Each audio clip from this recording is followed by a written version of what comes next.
Good evening and welcome to the stream this evening. And yes, I am broadcasting, and yes, I've got a microphone working, which makes a change.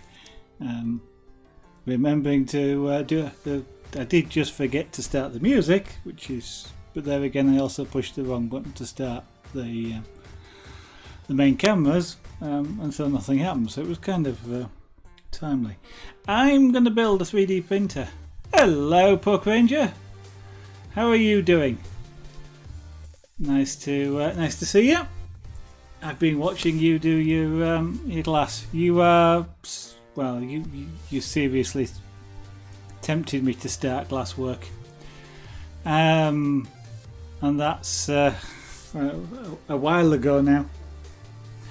I've been fascinated with glass for 40 odd years and never thought about doing it until about a year ago, I think. You were talking about hotheads for some reason, and I looked them up and realised that whilst it's expensive, a decent oxypropane torch isn't that expensive, and I'm getting round to it.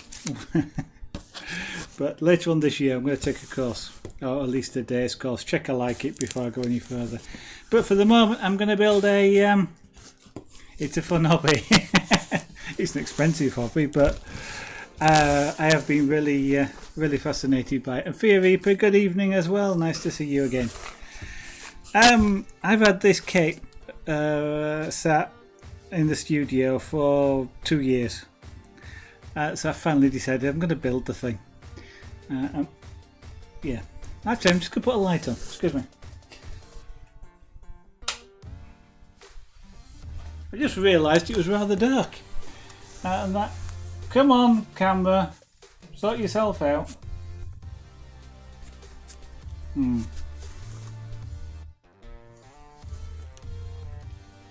Well, that looks a bit red, but it'll do. You thought about travelling? Oh dear. I tell you what, I kind of wouldn't have minded getting a hothead, but I did actually look at some video of them, and they are noisy. Boy, are they noisy. I'd get sick and tired of it before I'd heated up any glass.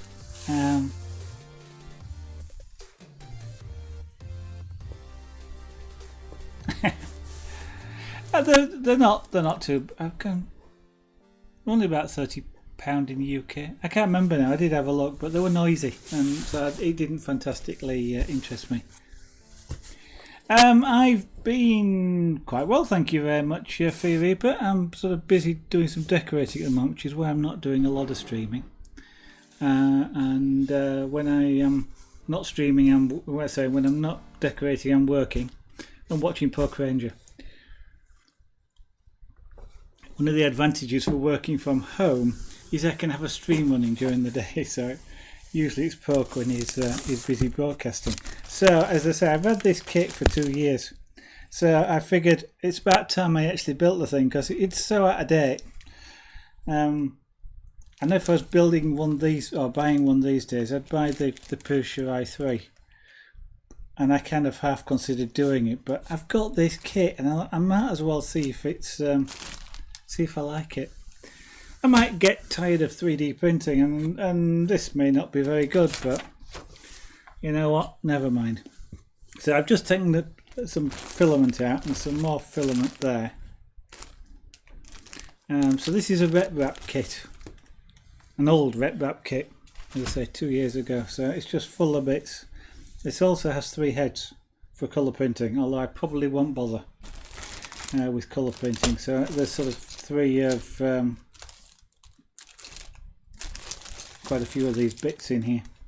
I don't know what half of this stuff is, and I have actually literally got no idea where to start. So I'm just going to start unpacking things first. Not easy. Yeah, it is. Well, yeah. They, I mean, whether or not the videos are representative, but all the videos I saw of the hothead was just so much. Yeah, it would have got on my nerves really quickly.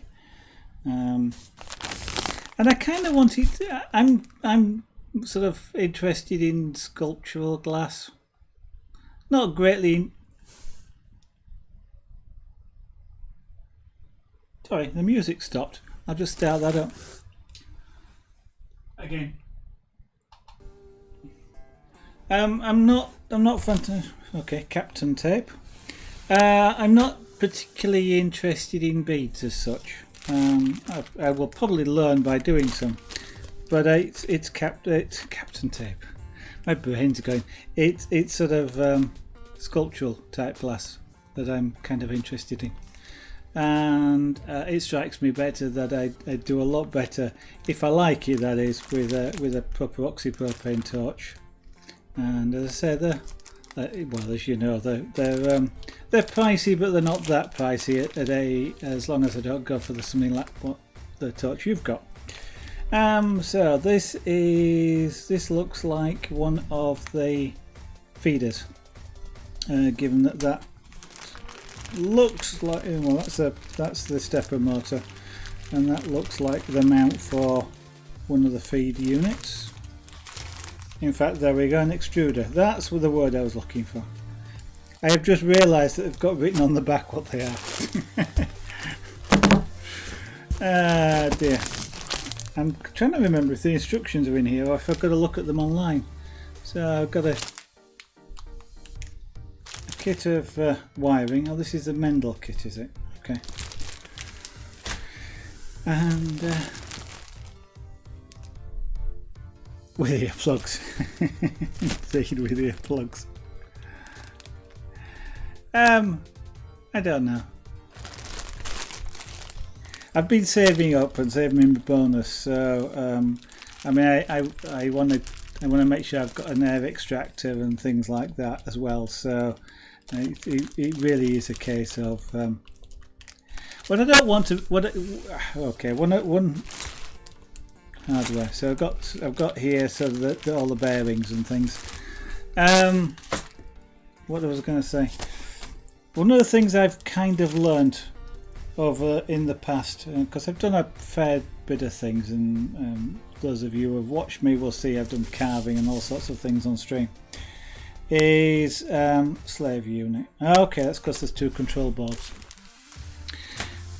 Is that if I'm going to get started with something, it pays me to get reasonably decent kit to start with, rather than trying to go as cheap as possible, because one of the problems is as a noob, you've got no idea what's good or what's bad, and okay, a hothead, you know, but you don't know whether the limitations you're coming across is yourself or the kit that you're using.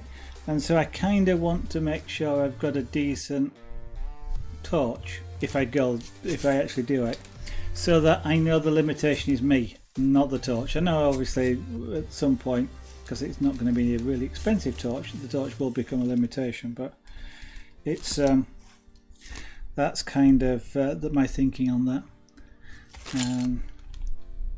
Plus I'm not quite sure whether I want to go for soft glass or boro glass.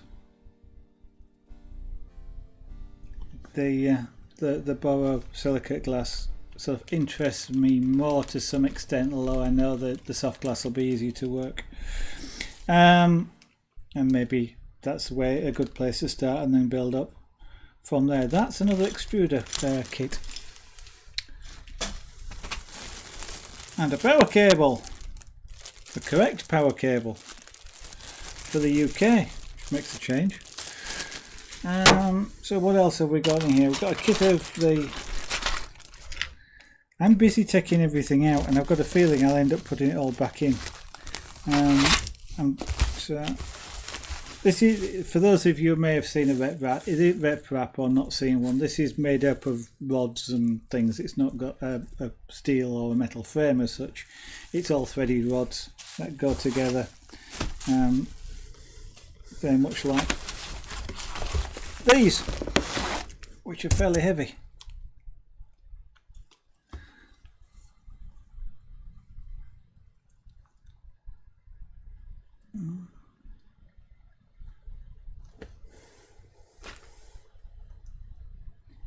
music keeps stopping.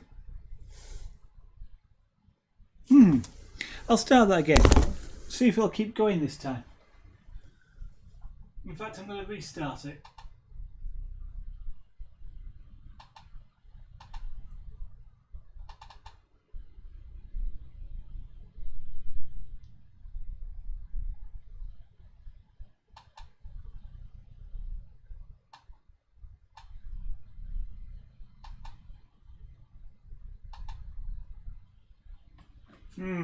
Looks like Petzl might be having a problem. It's Petzl I'm using for the music, and for some reason it keeps pausing. So I've got the stepper motors here. For there's 4. Yeah, there's 4. X, Y, Z. There's 2 Z motors, an X and a Y, and then there's some steppers for the extruders.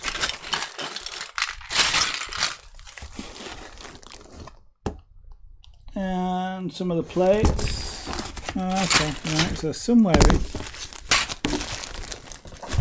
that's going to be the power supply. Yep, I knew I shouldn't have bothered unpacking this. I'm trying to remember now. Okay, so what I should have done at this point, before I started all of this, was obviously the instructions are online. What have we got in here? I've obviously got a build plate.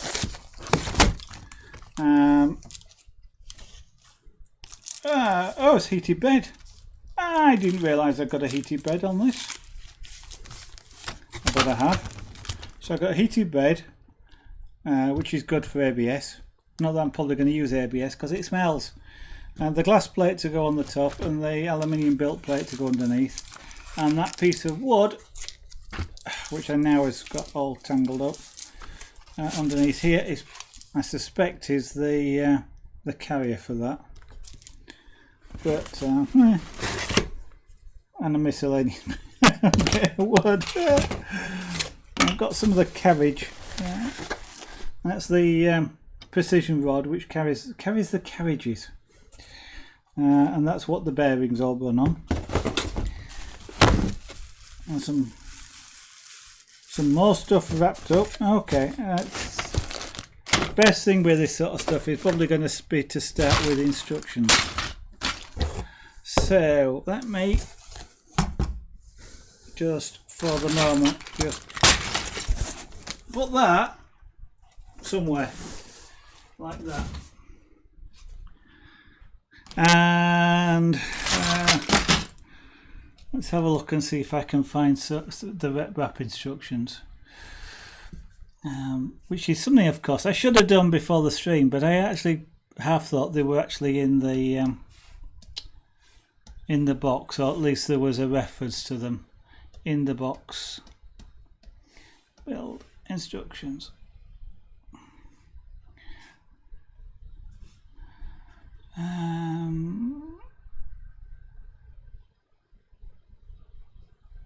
Nearly. No, Mendel, that's the one. Oh, link. There we go.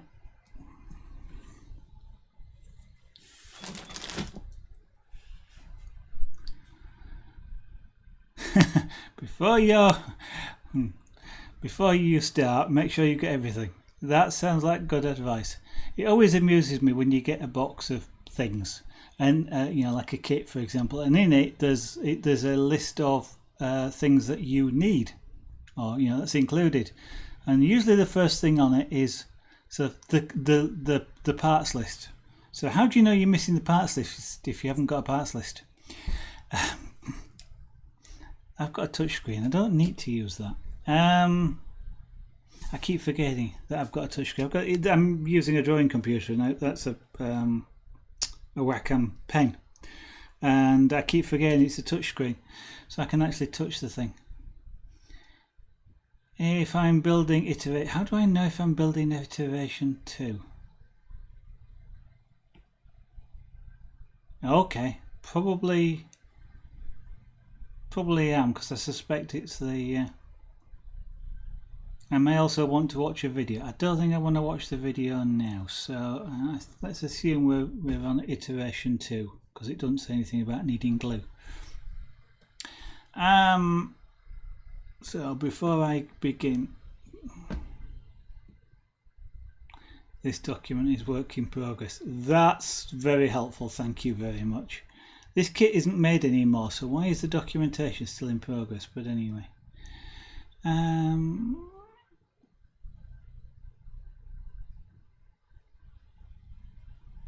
I think I am probably just going to start and see what happens. Maybe I'm going to wish I hadn't done this on stream, but we shall see. So we start with an X-axis assembly. Okay, and then we start with the frame. Yeah, because this is a bit, it's these RepRaps. Desmond DDL, good evening, welcome, thank you for joining, welcome back. With these Mendels, instead of the print head moving in both or all 3 directions, what you get is the build plate on the bottom moves in the X direction, and then the head moves left to right in the Y direction and vertically in the Z direction, which is sort of not as common as it used to be. And one of the reasons they used to do that was because it meant that the Y-axis, the Z-axis, so the X-axis could be longer, because it would shuttle backwards and forwards, and the footprint of the whole printer was smaller than it would have been to carry that size of bed. It's amazing what you know when you start thinking about it. So I need to button this.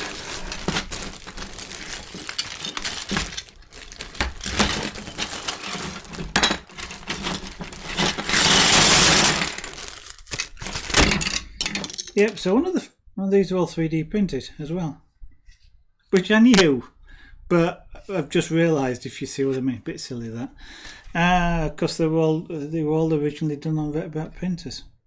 So I am looking for what they call an end motor and an end idler, of which I need 1 of each. So that doesn't look like it. That doesn't look like it. I'm betting these are perhaps not in this stuff I've piled out here. I am thinking I've seen something like that in another bag.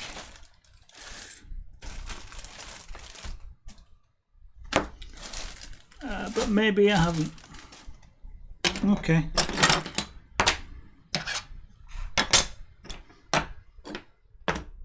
No, then that's definitely not there.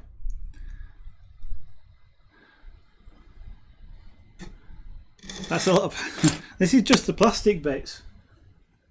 Why will that music not work?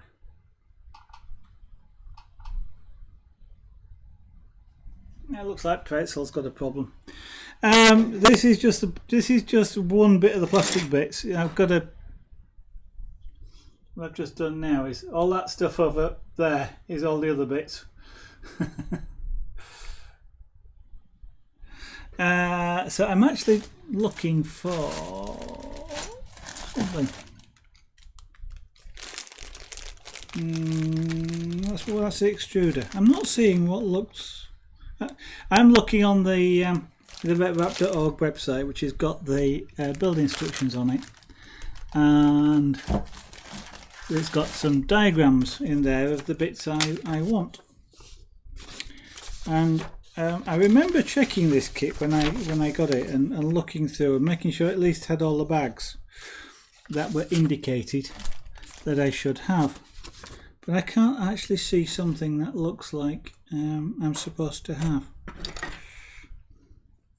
Of course, once I've got this printer built and I'm missing any bits, I'd be able to print them out myself.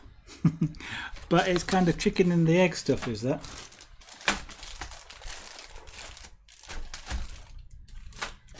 I'm looking over there, and I've got completely forgetting I've got a box down here.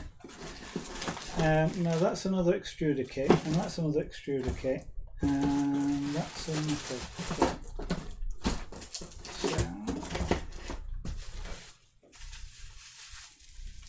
I'm gonna have to open it. I don't think that's a slave. That's a board. Okay. I'm now feeling a little bit worried as to whether I've actually got the bits that I should have, which I should have. They're bearing carriers. I know what they are. They're the extruder. So,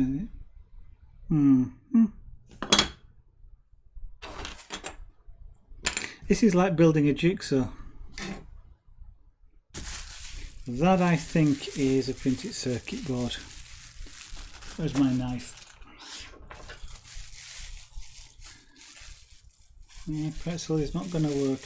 Sorry about the music. I don't have anything else set up. I think this is a printed circuit board. I think this is the driver board.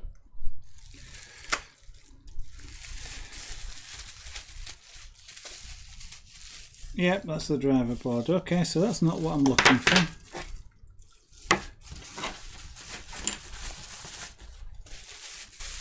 So I'll put that to one side.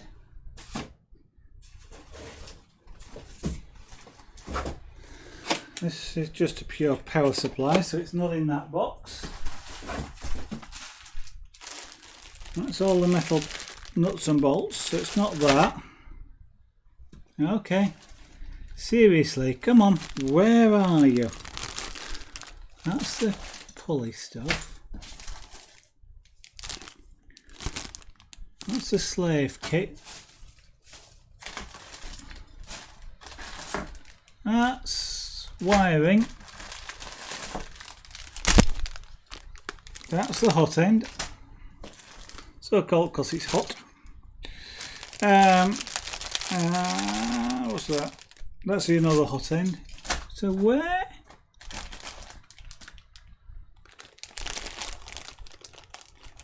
An end motor. Alright.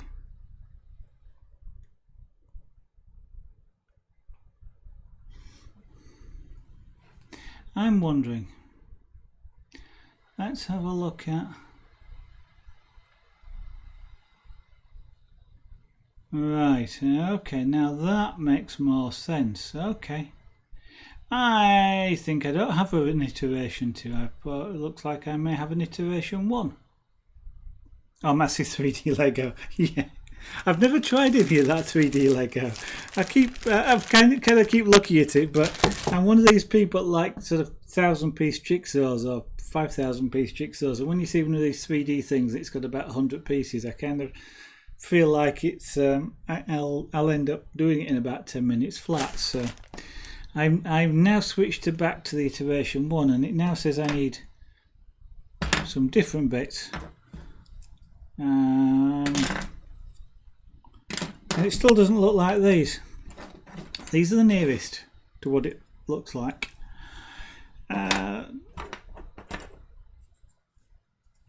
But it doesn't look like those. I'm seriously worried now. Well, I'm not worried. It's just a case of finding the right things, finding the right instructions. But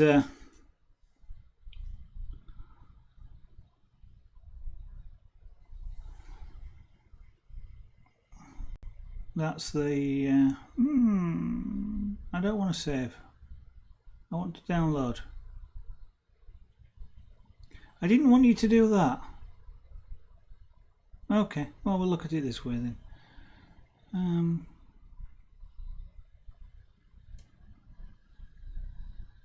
That's supposed to be. I'm getting confused here. This is supposed to be a PDF. Oh, visual instruction. Okay, visual guide. I don't like visual guides. Can't do them while on stream. Heating the flash.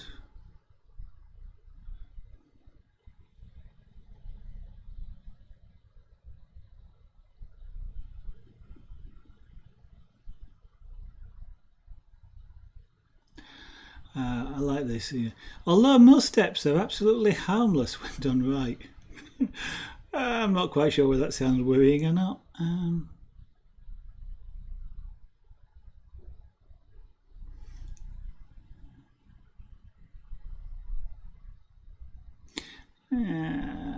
Dear. Okay. Obviously I've got a slightly different kit.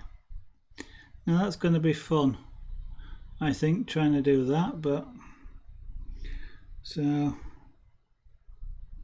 yeah, some of these bits look like one iteration, some of the bits look like another iteration. I'm now looking at a motor bracket which doesn't look like anything that I've got on the desk in front of me.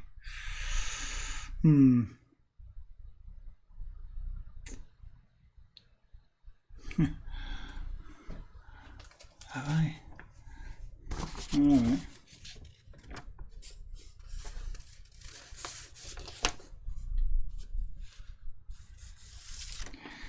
Okay, there's 12. I'm probably going to end up to some extent regretting building this, or not regretting not having built it 2 years ago, more than likely. So I've got to try and work out just what kit these are made from. These are made for. I mean, this is the first time I've ever taken a look at some 3D printed bits. Never actually seen any before, and I know these were reputedly done on a Mendel. So this is the first time I've ever seen anything 3D printed. And when you sort of see the videos of things, of people doing them on screen, and I think what must happen is it must be they must be doing it with a magnified camera in some way, because I'm looking at these bits and I can't zoom the camera, unfortunately, because I don't have the control in front of me. But when I don't know if you can look, you can see, well, you can't see it very well on there, but you can hardly see the individual layers. It's been very finely printed. And it's sort of it's more like a textured surface than the layers of the print. And of course the bottom is reasonably smooth anyway, because it obviously was printed on glass. But the quality of that is quite nice. Really rather nice is that. So I'm kind of somewhat surprised. So I've got to put this together somehow using instructions that don't quite match.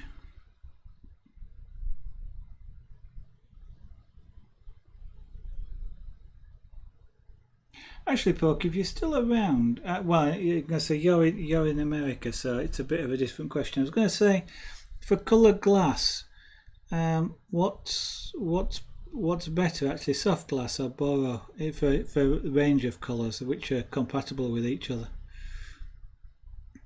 Because that's something I haven't really found out much about, because colour is fascinating. And I kind of want to play about with colour quite a bit. My parts, I know these go to make the angles. And the thing is, there's left-handed ones and right-handed ones.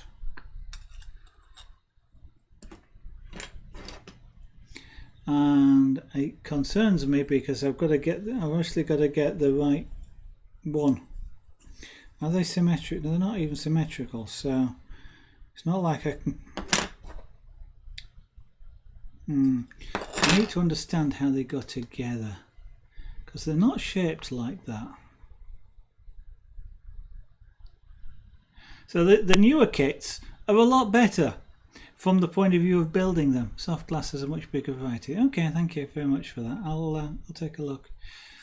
I got fascinated with glass. The first thing I ever saw somebody make, and I guess he was making it in soft glass, but I'm actually kind of surprised now. But he actually made it was in a shop, and he'd made a galleon, a three-masted galleon. Yeah.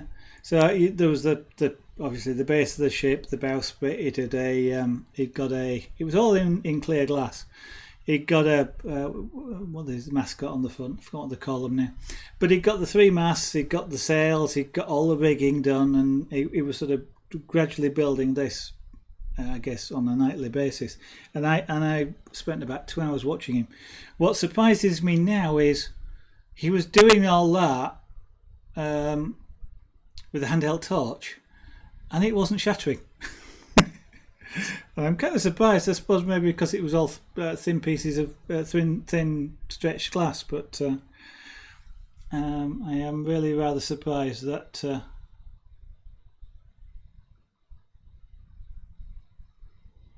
it didn't shatter. But yeah, I've been interested in it ever since then. I literally will watch people doing it for hours on end, including yourself. But I kind of like watching you because you also explain from time to time when you feel like it what it is you're doing at the time and why you're doing it, which is also of interest. Apparently, doing this bit that I'm trying to do now takes 15 minutes per triangle for 30 minutes in total. As it stands at the moment, though, it's probably going to take me 2 hours to do this bit, whilst I kind of work out what I've got here.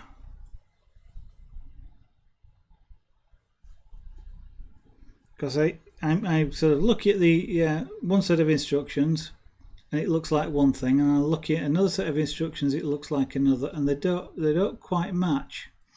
So I know what I've got is these things but I'm kind of, there's 2 triangles, so I've got 2 of those per, and 2 of those for the other triangle, and then I've got 1 of each for one of the triangles, and then I've got some clampy bits, which I presume are these things. Because this bag didn't have any, it would have been nice if this bag had a list of bits that was in it. So I'm trying to work out what I've got here. So there's those, which presumably, so one of those for that and one of those for that.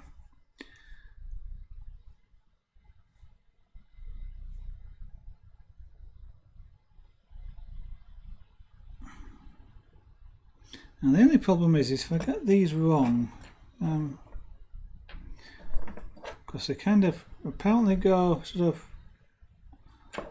backwards, but the picture it shows has a slot vertically in them, and of course these don't. These have a what looks like a nut housing. You put a nut in there, it was a captive nut type thing, and of course if they're in, if I get them, if I look at this one for example, the nut's pointing in completely different directions for what is effectively the same end piece. So clearly one's for one side and one's for the other, but getting them the right way around, I don't know.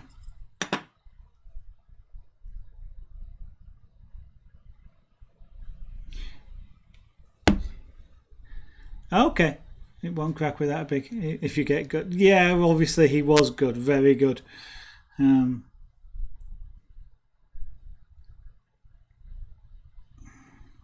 But the motor mount bracket is not what I've got. I've got nothing. These are motor mount brackets. I know I can recognise those. They just they sort of scream out at me. That's what they are. You know, something like that, and the holes match the mounting screws for the stepper motor. So I can see that's what that is, but that doesn't match the diagram.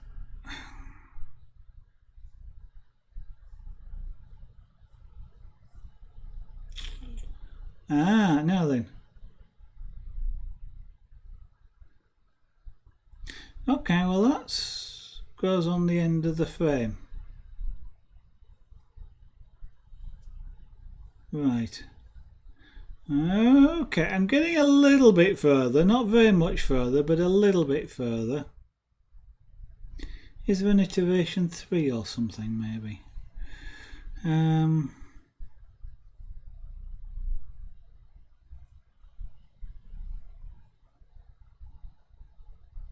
Okay, frame triangles. Well, they look closer, but they're still not the same.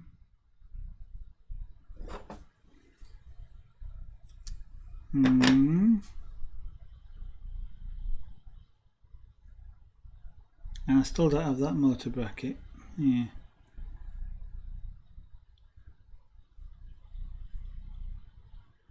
Okay, this is not going well. This is not going well at all. As I say, if I'd have built this at the time, perhaps it might have been a lot easier, because of course the build manual would have been the current one at the time, which would have helped enormously. So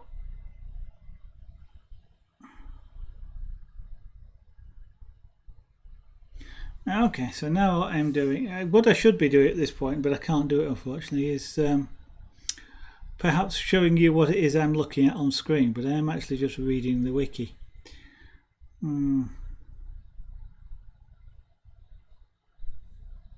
Because clearly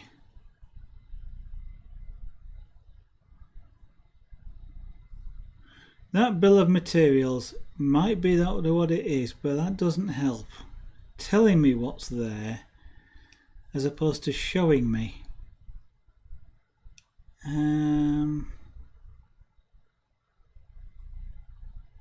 So that's the feet.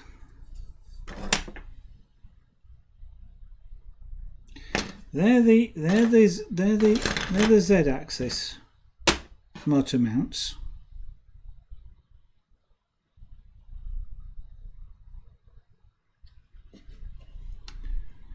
And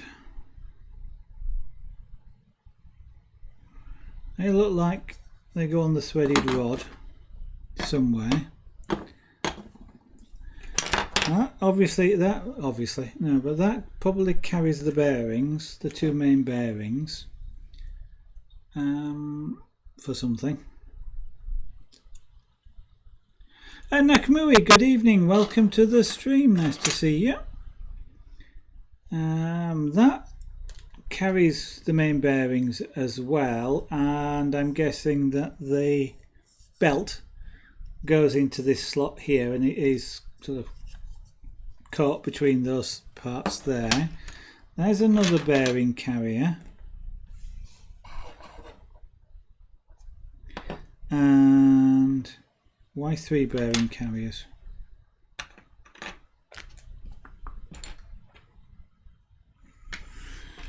Not quite sure about that for the moment. Lots of parts. I'm guessing. So if they're the Z carrier, where's the...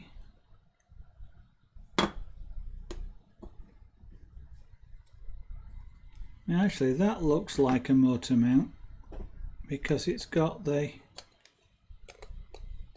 No, not unless it goes on the back. Yeah, it could be, because the cutout in the middle fits there's a protrusion on the motor.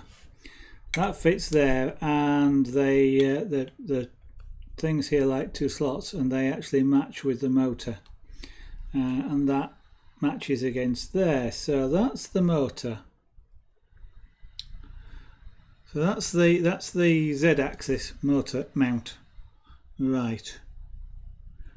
And the threaded rod, I'm guessing, goes through there to hold it, right? So it probably, yeah. So anybody on stream know how to build a Mendel? Because at this point I could do with some help trying to work it out. Okay, I know that that's the top. They're both identical, so it doesn't matter which way around they go. That's good. So they go at the top at each side. It's an A-frame on either side. So they go there. Now then, these, one goes at the bottom here, there, and one goes at that side, which is quite clear. It's just still a problem as to of course, crossroads. Just realised what those will be. What I am thinking is that there's going to, when these, you get an A-frame up here and the same on this side, and there's going to be potentially, or while you put it together, maybe a rod that's going to go corner to corner and then corner to corner that way, and that would potentially allow you to true everything up. And so I'm betting that these sort of have to face each other. So when that goes that way, this one is pointing this way and this one is pointing that way. No, that's that way. So that, I think, is how those go. So I've got one there, and then this one at that side is going to be the opposite. So I'm guessing at this point, but that seems like a good guess. So let's get some bits out of the way. You know, if I get this wrong, I'm going to have to take it apart and build it up again. But so it looks like that's sort of those bits, and then we've got a clamp for something. Right.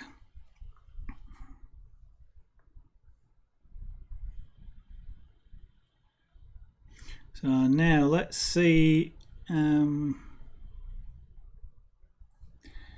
3 by 370mm M8. So I'm guessing these are all M8. So let's get this tie off, and I would have put my cutters away, wouldn't I? So what did I just do with my scalpel?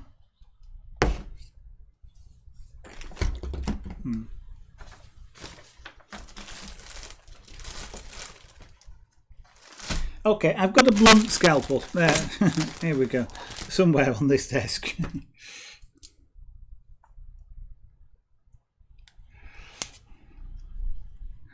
And I'm gonna. All right. Before I do anything really silly, I'm gonna get a pair of cutters.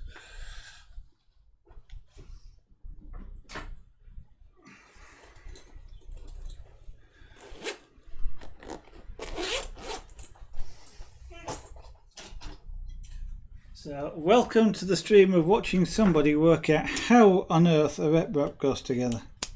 There we go. A lot easier with a pair of cutters. So, next thing I'm going to need is something to measure them with, I suspect. I should have three rods, which it claims to be 370mm long. Okay, so there's 6 of them, but that's fine. So that's those.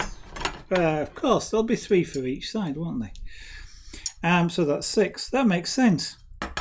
Put them there, and these 3 are also here, and we'll get rid of those other rods. Yeah. Well, next time I'm building a Pusher i3 Mark II. If I like this, and I don't know, if I like doing 3D stuff and I don't get to the point where I can't be bothered, because one time I wanted to do quite a bit of 3D modelling, and that was 2 years ago, and then I started streaming for a start, and then I realised that Flamework was an option. So how much 3D modelling I'm going to get, I don't know, because this kit was about 600 UK pounds, and an i3 is currently 600 UK pounds. So if I hadn't have got this kit, I would have bought a Pusher i3, and it's a really nice looking printer. It gets great reviews, and also it's got some really nice. I mean, it's got self-leveling, but most printers do these days. This one doesn't, and it's got the upgrade that you can get for colour or multi-material printing on it. It uses a single nozzle. Now, these older kits like this use multiple hotheads, and if you're trying to line those up, you've got to line them vertically up so that all the nozzles are exactly the same height. And then in the software, what you've got to do is calibrate the software so that you've got the exact distance between the nozzles in the Y direction, this way, crosswise, because they're all on the same carriage. And you've got to get that sub-millimetre accurate. And they've also got to be accurate in the X direction, because if they're off, then your layers don't sit on top of each other. Either way, the layers don't sit on top of each other. And not only that, when you start stacking heads side by side, what you're then doing is reducing your build volume, because instead of it being a single head like this that goes end to end, when you've got two of them side by side, sort of here, you can only go as far as this one and as far as that one. And you know, setting all that lot up and reducing your built volume is not a very good idea. So it's just the nozzle that they've got now, the single nozzle for that, and it sort of pulls when you want to change colour, what it does is it pulls the filament. That's the word I was looking for. The filament out of the nozzle.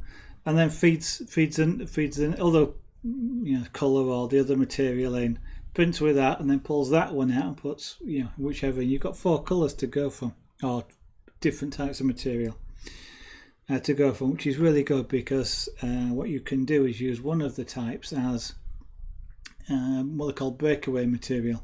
So when you if you're not familiar with 3D printing, if you're printing something that's sort of like that, where there's a big, you know, you wouldn't print this way up, but if you were, it's a big overhang, and you can't actually print over nothing, not very easily anyway, because the filament just sort of sags, and so you actually, what you have to do is build support underneath it, and then you can then print over the top of the support. And if you make it out the same stuff as you're printing, then they play some games to make it detach as easily as possible, but essentially you're just printing, you know, plastic on top of the same plastic, and it can get really hard to remove, and it can be quite detrimental to your print. Well, the breakaway stuff is usually a completely different material. It's either sort of quite brittle stuff that breaks off really easily and leaves nothing behind, or it's soluble. So you drop it in water, for example, and it dissolves away. And if you have a printer that will handle two materials, that's great for doing that sort of thing. You can get some really nice, good quality prints that have overhangs that you would otherwise have a problem printing. So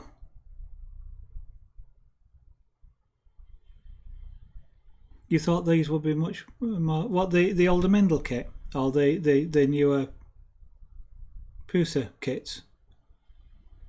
Because I mean, the newer ones, for example, the side pieces, it's sort of a single bent piece of metal instead of threaded rods that you actually have to align and everything else. It's all sort of pre-aligned. The holes are drilled in it and all sort of stuff like that. So the newer kits are a heck of a lot easier to put together. But of course, you know, there's over the few years now, the technology's improved for a start, but also the popularity's improved. So back then, you know, getting custom-made parts would have been really expensive. So things like threaded rod is relatively cheap. And I mean, part of the idea of these was sort of it's open source, and people could go out and buy their own threaded rod. So it kind of had to be sort of stuff which was readily available for people, because they just weren't going to go and pay, you know, £100 for to have an engineering firm bend a piece of steel for them and that sort of thing.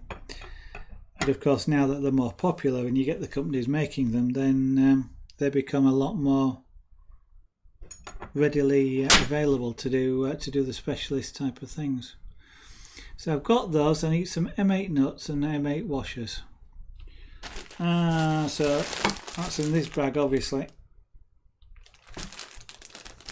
M, by the way, if you're at all interested, the M8 refers to M for metric, 8 for 8mm.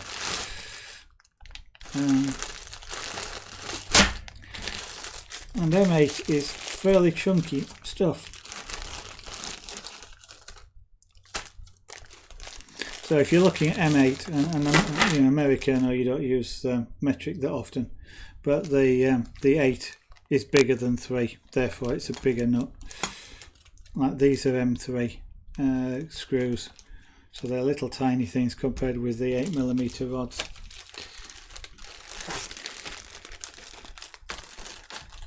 Yeah, it has. Now that you can buy them ready-made as well, so things like, I'm trying to think what it's called now. I'm trying to remember the company name.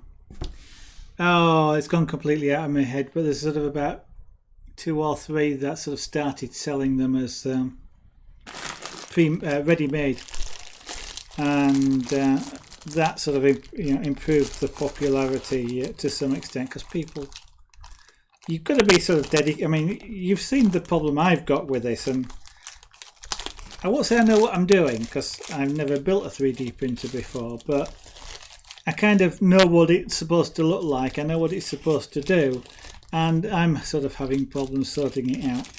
And I won't say I'm well, I might be stupid, but I don't feel I'm stupid. I feel I'm kind of relatively intelligent, and 5, 6, 7, and so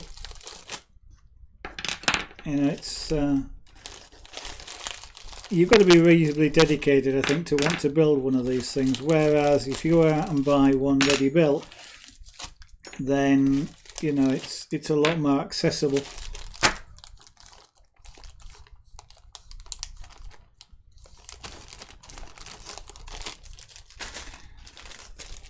And I want 14 washers to go with these. And of course the amount of materials that's available now has improved a lot. There's quantity 12.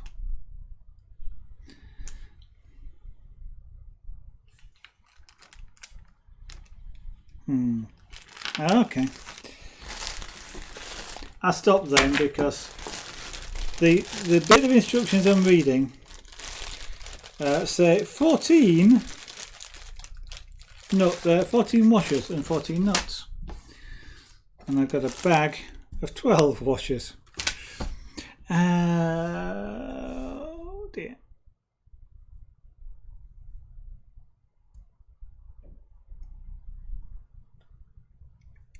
Yeah, I was about to say you know, back when things started, they were using sort of industrial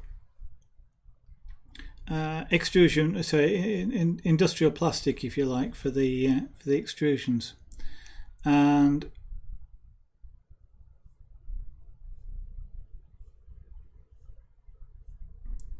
so I'm just skipping through some of these instructions here. That's too far. And you know, just learning basically how to use it. And nowadays when you start and look at filaments, there's all sorts of filaments available that are specifically designed for these type of printers. They've been custom made filaments in sort of all sorts of colors, all sorts of materials. You get stretchy materials now, sort of the Ninja Flex from Adafruit and those sorts of things. You get metal filled, so you can get like bronze filled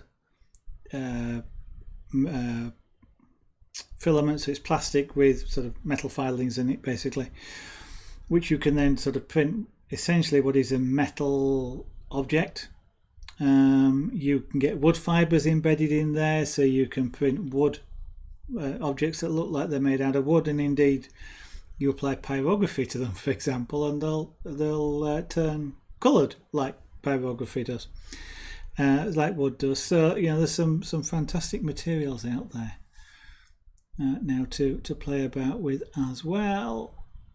Right.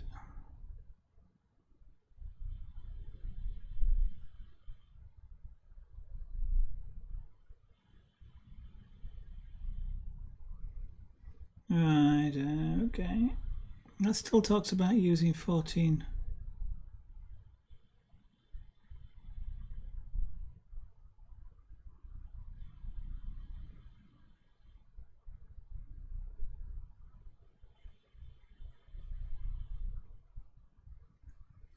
God, this is not very easy to understand. I probably would actually be better watching a video, but I'm not going to do that in the middle of a stream.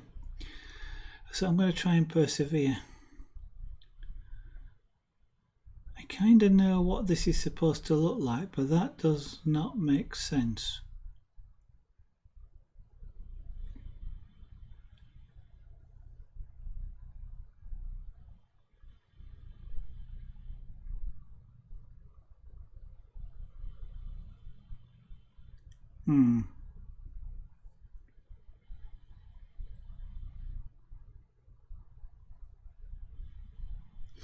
Right. I'm looking at a picture that is effectively looks like it's trying to put a rod through the middle of there. And that really does not make sense.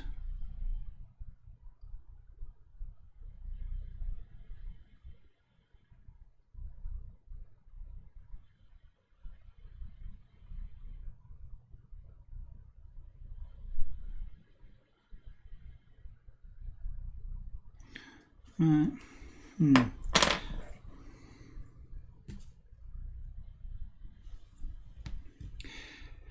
So I take this clamp, the U-shaped bit with the two holes, and slide the threaded rod through the two holes until the clamp sits next to the washer. Which means putting a washer on here first, but it's on about doing that. Now that only makes sense if there's going to be another one that goes through there, which is possible, I suppose. And now that I've put that in there, I can't get it back out again. I guess this is good practice for spinning rod, isn't it, Pro Ranger? Unscrewing a rod like this from that. Right. And that's going to go at the bottom. Okay. Right. Oh, yeah, I guess. Oh, I see. Right. I think. Okay, so essentially it's on about effectively doing, just mocking this up a little bit. Not like that. Yeah, it is like that. Okay, that wasn't what I was expecting.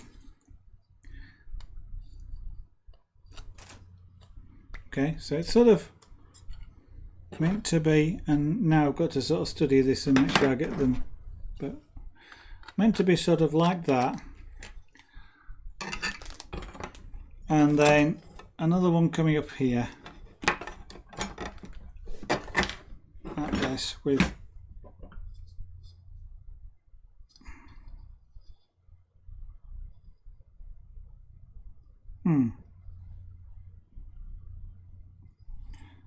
that doesn't work.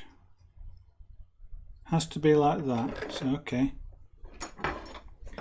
and then like that, and then this one at the bottom like this. So you get like an A-frame. And I'm guessing this bit here at the bottom then carries a rod on which a central support rod must come out. So there must be one through each end here and then one through the center, perhaps. That's kind of what it looks like. Can I see that picture bigger, please? So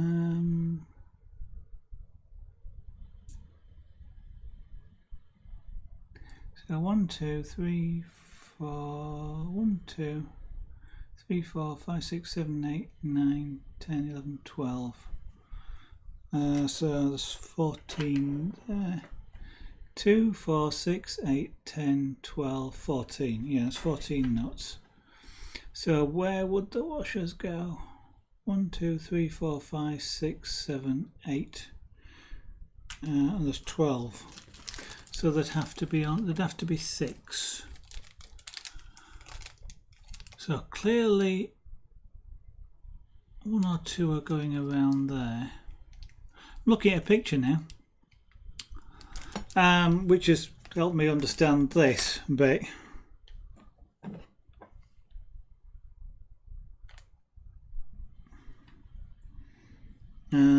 and now I'm trying to work out.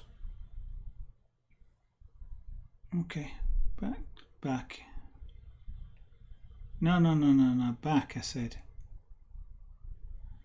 Touchscreens are all right, except when you get these little tiny icons that you're trying to press. I suppose, can I swap? No, it doesn't work. So far this has taken me, what, about an hour and a half. And I've got nowhere.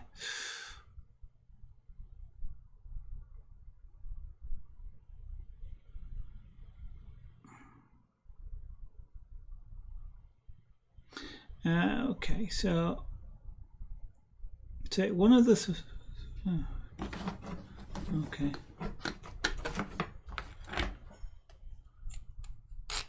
So let's start using washers and see.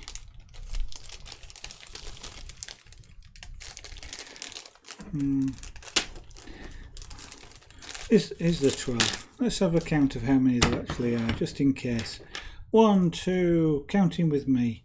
3, 4, 5, 6, 7, 8, 9, 10, 11, 12. Yes, exactly 12.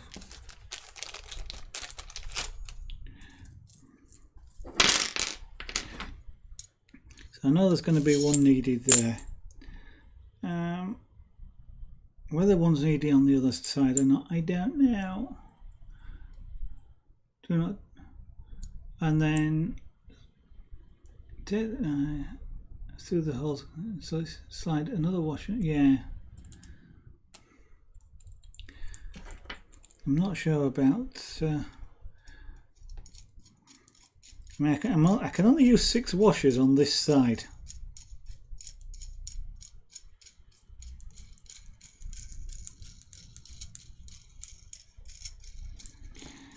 And clearly, I'm going to need a spanner at some point. And I'm going to want, yeah, I'm going to spend some time trying to get find spanners, aren't I?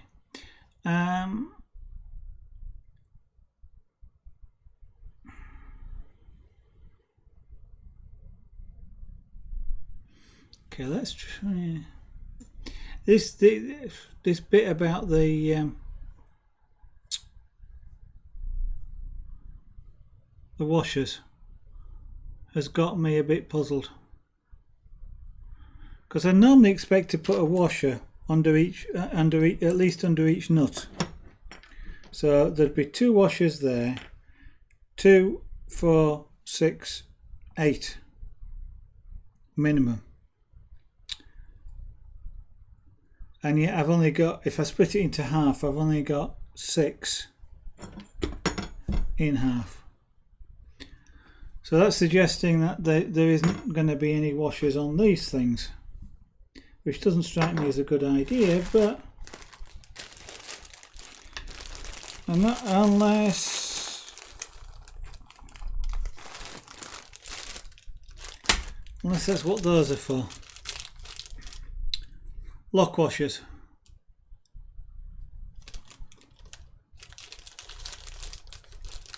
So potentially they could have swapped lock washers for washers, I guess. And now the problem is which ones?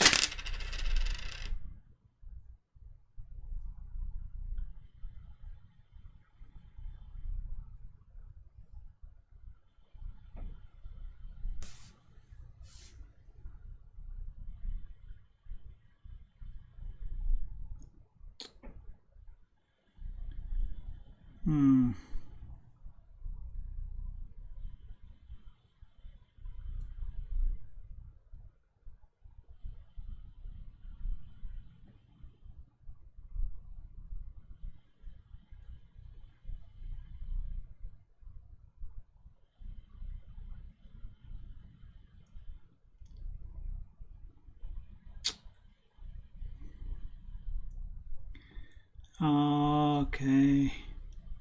At this point I am now studying diagrams again. So is it that one?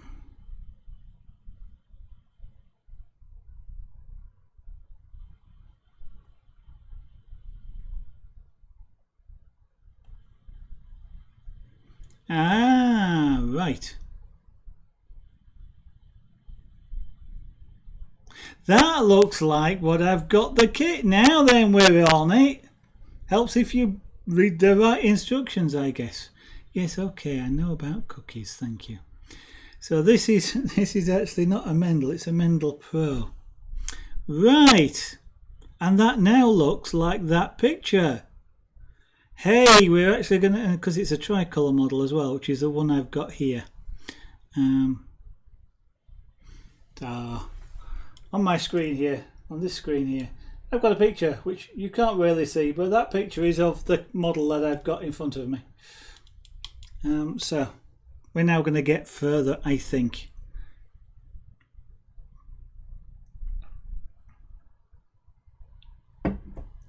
It looks like somebody's sort of, kind of looks like somebody's taken a junkyard and just thrown it all together, but yeah, I'll read the notes later.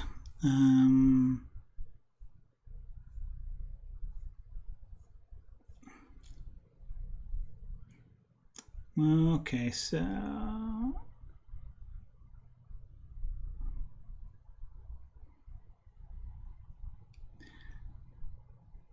that's all. That's the tool chain. Okay, that's the tools I want. Yeah, I'll find them. So frame assembly. Frame assembly. That's what it's meant to look like. Okay, thank you. At least I've got a decent picture. And there are all the parts. 1, 2, 3, 4, 5, 6, 7. Yeah. Oh, lovely. 6 rods. 4 bits with foot. Two of those. 2 frame clips. 28 nuts. And 28 lock washers. I was right, they are using lock washers.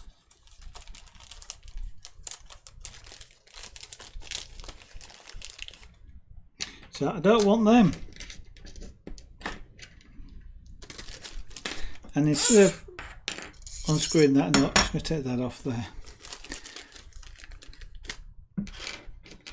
So I've got to make sure I use the right frame washers as well, apparently. Okay, now I am feeling a lot more confident about this. So there's those. They are for something else. So yes. Right.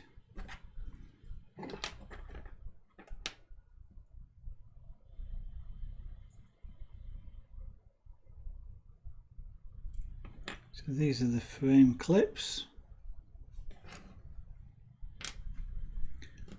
That's the Z drive coupling clips, apparently.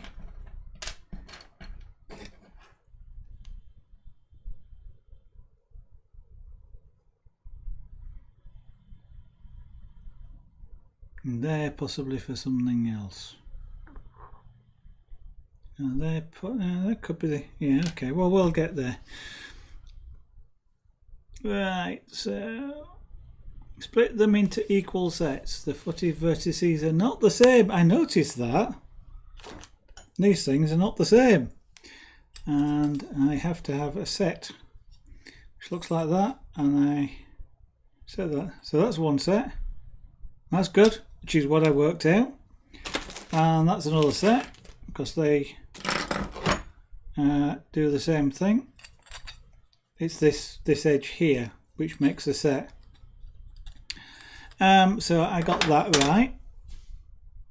Also make sure you slide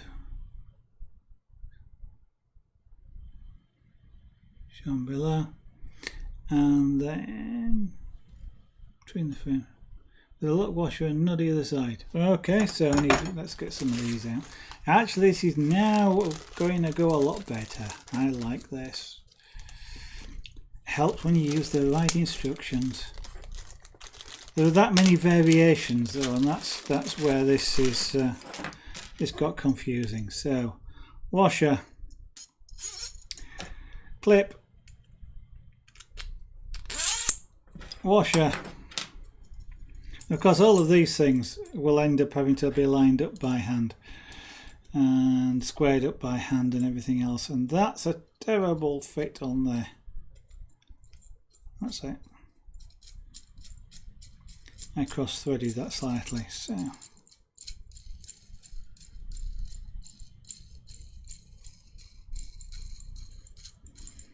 now if I was building lots of these, what I probably want is like a little electric motor with a rubber wheel on it to spin these nuts.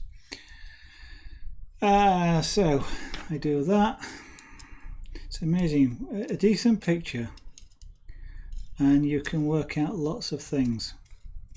The end of that threaded rod is not a very clean. Do I have an M8 tap? Actually, an M8 die. Maybe. If I got, it's not as bad as I need. This getting the nuts on clean is not very good, and it looks like the thread's very slightly damaged from where it got sewn. So if I'd have got a die, I'd have run the die over the end of that just to clean it up. But it's probably not worth bothering with for the moment. So I do that, and I want the one that looks that way. Yep, and I put this through there like that. And we'll just give it a bit more space. I'll put a washer on the end of it and a nut. And so after an hour and a half, this reminds me of when I did started that bracelet up again, having left it for a year. It took an hour and a half to work out where to start, and then it went quite well.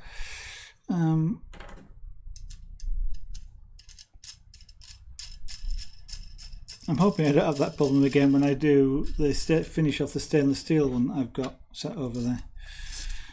And now on this one, wants to look like that. It does indeed, yeah. Come on. Alright.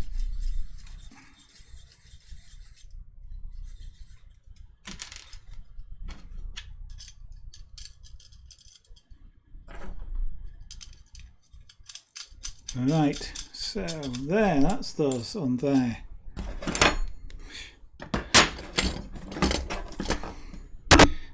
Sorry about that.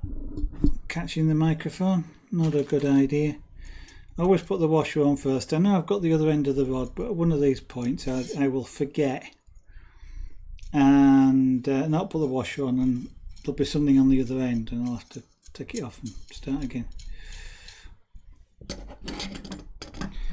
Now I am certainly not going to tie any of this stuff up, at least initially, because I know trying to get that thing in at the top is going to be quite a bit of a problem.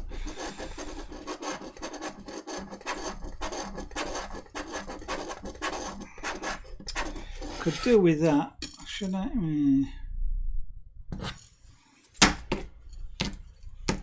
I'm kind of wondering whether to just take a needle file to that and file that a little bit, because otherwise I'm going to put stress on that part when I tighten the nuts up.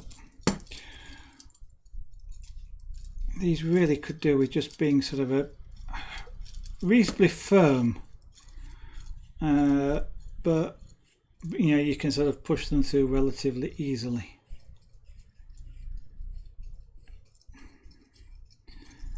Because otherwise what will happen is when I put a nut on this end, if I tighten it up which pulls the rod through, most likely it'll kind of just file a slot. But you know, just file itself going through more or less, because this obviously is a lot harder than the metal, but it will also put stress on it, especially as is that the where is it being printed? So it's being printed that way. Okay. Let me see if I've got a needle file.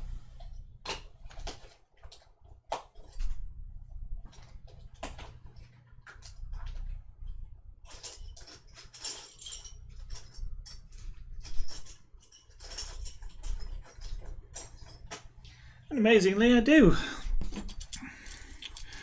I'm just going to do is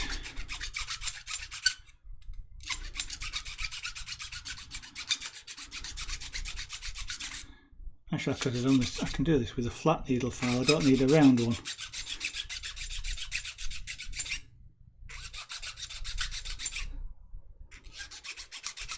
So there's a little, just the way it's been printed, I guess there's I was going to say a flat spot, but a raised spot in this, and that's probably what's catching the threaded rod. I kind of want it to be snug because I don't want it to rattle about in there.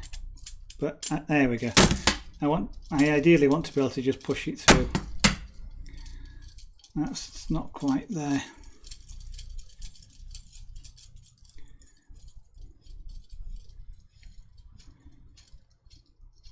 Yeah, so it's sort of firm because, I mean, you can see it wobbles like this, and that's just because it's not veined very far, and I'm exaggerating it, but you don't want it to be able to move about when it's in there too much, but you do want it to be able to slide in and out reasonably easily.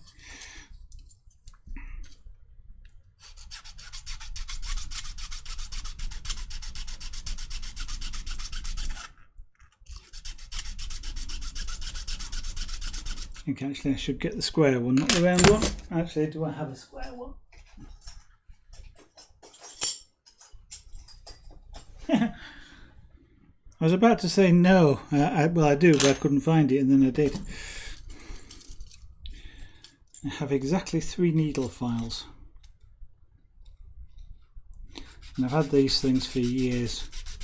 And they're coming useful for all sorts of things.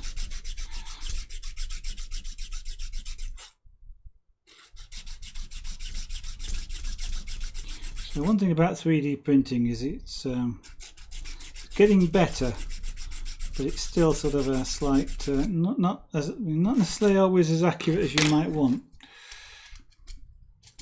Now that's, yeah, okay, you see it now slides in reasonably.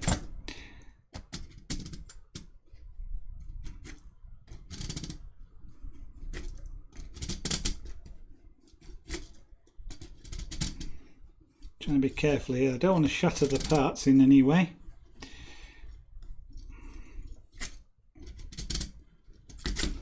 Because I cannot yet make a replacement set.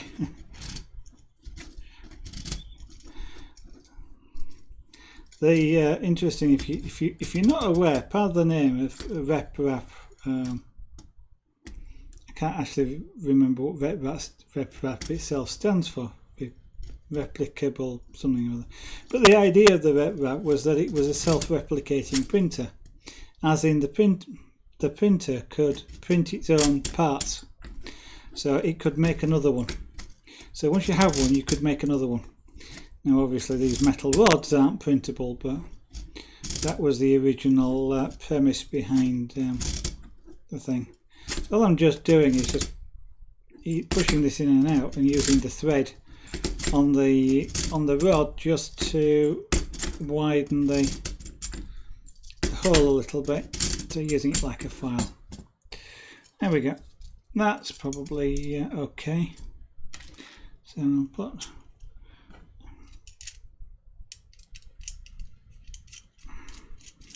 I know there's going to be lots of measuring on this. What did I say about that washer? It's on the wrong side of that nut. Good evening, welcome. So I'll tell that what I knew. I mean, I put it on there first, and then put the nut on, and then put the rod through the opposite end. Dear, I knew I'd do something like that. How are you doing, Laser? Nice to see you again. Alright, so that's that one. Is the rod going to be just as bad on this end? Yeah, it is. So let's. I should have filed this first, shouldn't I? Because now I've got.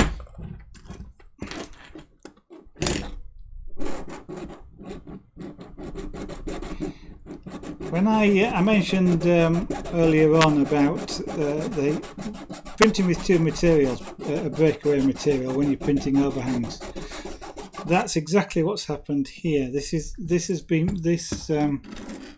one's got one as well.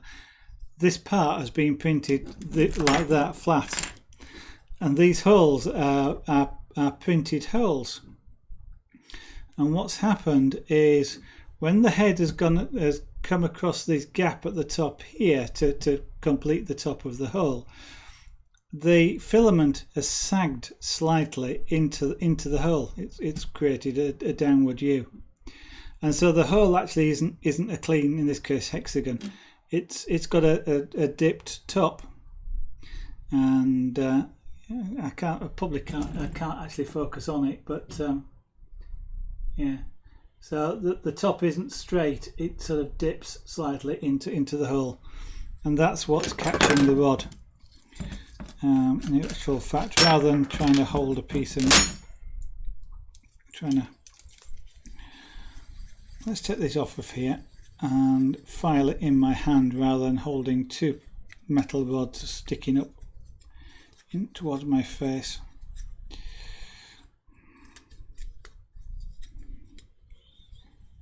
And that's that particular problem is one that's really is quite a difficult thing for 3D printers to resolve, and that's that's one of the things, one of the drivers for using different filaments. Different filaments sag differently or don't sag at all, and that's down to the design and how it's used and speed and all sorts of things like that. And that's part of the skill of both designing 3D objects and also printing them, is doing things like the shape of the hole, for example, has an impact upon it. The speed at which you print, the temperature that the head is at, and the temperature that the filament melts at. All of these things have a significant impact upon the quality of the print that you get out at the end. Your internet's been down for 10 days. Wow. That would be I don't know what I'd do with that. For that, I mean, I was about to say, luckily on my mobile phone I could still watch video. I'd be lost. I could still watch videos on the mobile phone. I can't tether on it though, because that costs more money. But I could still watch videos and watch Twitch on a little tiny mobile phone. But boy, I'd be lost without the internet. For watching Twitch and watching videos, I'd actually have to go into an office to work as well. Ooh, that means travelling, getting on a bus, and it would take me about an hour on the bus to get to the nearest office, or about 15 minutes on the train once the train arrives. So it takes about an hour on the train as well by the time I've walked to the station. So I'm just filing down the overhang, the droop, the filament droop. Sounds like a slight design. No, it's not a design flaw as such. I mean, I suppose technically it is, but it is.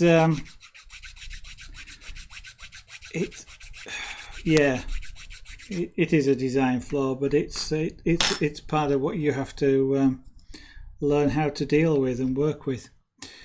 But it's sort of inherent in the material and that they've used. So it's kind of a bit unkind calling it a design flaw from that point of view. I mean, it's really good. I've seen a lot worse. I've seen a lot worse. He says I've seen pictures of a lot worse. I've never actually seen them in person, because this is the first time I've actually seen 3D printed parts in person. And that includes the fact that I got this kit 2 years ago, and this is the first time I've seen them in person.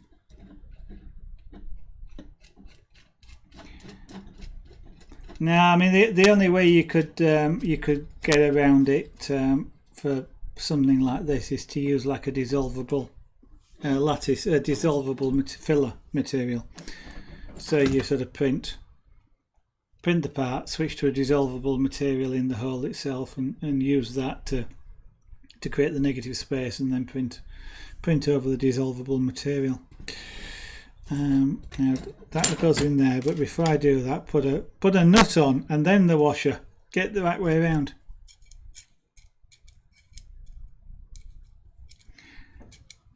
The videos are too much to. Oh, I'm lucky. I've got unlimited data. That's the one thing. I never make phone calls, or very rarely make phone calls. I don't send text messages, and I don't very often use things like Twitter and stuff like that. But I know I'd watch videos, and so I've got an unlimited data plan, which are quite rare in the UK, relatively speaking, for obvious reasons, I guess. Because I must have, in the past couple of days, yesterday for example, I had the phone on all day streaming.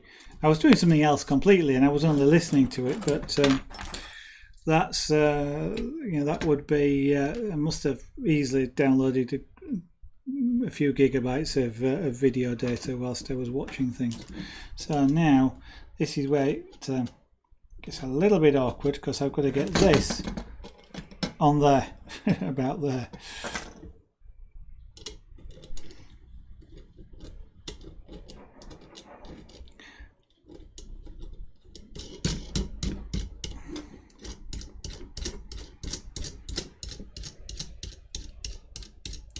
Oh, ours are expensive as well. In theory, we're working towards cutting edge 5G data and stuff like that. Layers are here in the UK, but it's and everything's 4G, etc. But bandwidth is expensive, and I've kind of I'm with it's 3 in the UK. And I'm not sure they do unlimited data anymore, so just purely because it's expensive. But the thing the thing is that when I got it, I knew that I'd be using data, and and these days the apps just download stuff in the background that you're not aware of to some extent. They keep themselves updated and stuff like that, and Google Maps will update its maps, cached maps, and Facebook updates and Twitter updates and things like that, and I could easily see myself exceeding the allowance very easily if I wasn't very careful, and I don't like suddenly being presented with a large bill.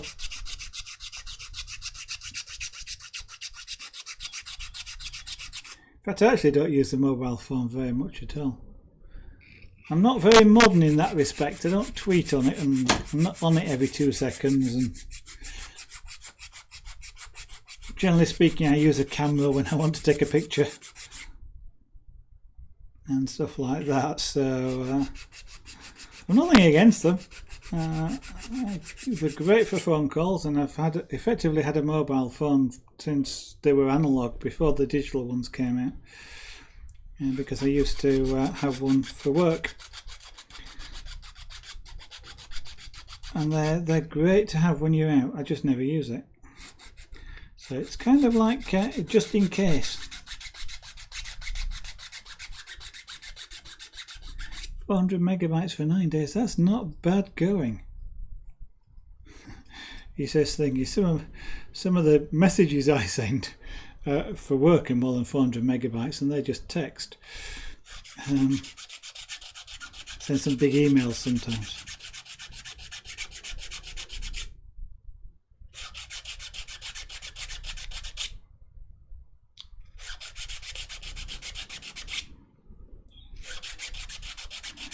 I'm quite lucky in some respects, because I actually have 2 internet connections here.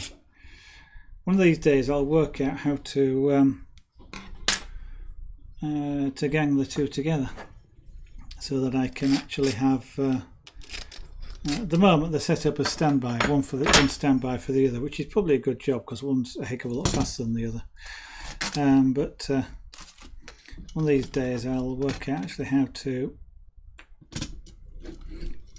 put them so they load share. Right, now then.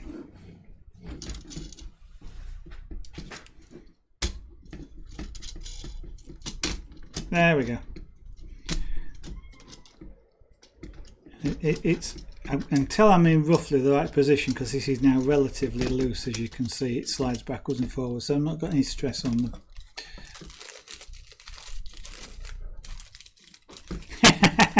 Yeah, I like that. I don't. The only time I have a phone with me is literally when I'm out. So I don't. I don't often take pictures of the cats for that very reason. Of course, when I'm out, the cats are not expected to follow me. In fact, I don't want them to follow me. So once I come in the house, the phone goes on charge, and it sits there until the next time I go out.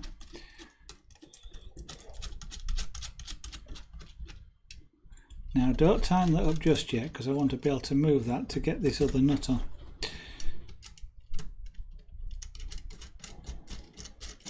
There we go. Now at some point these will need to be lined up, I guess, but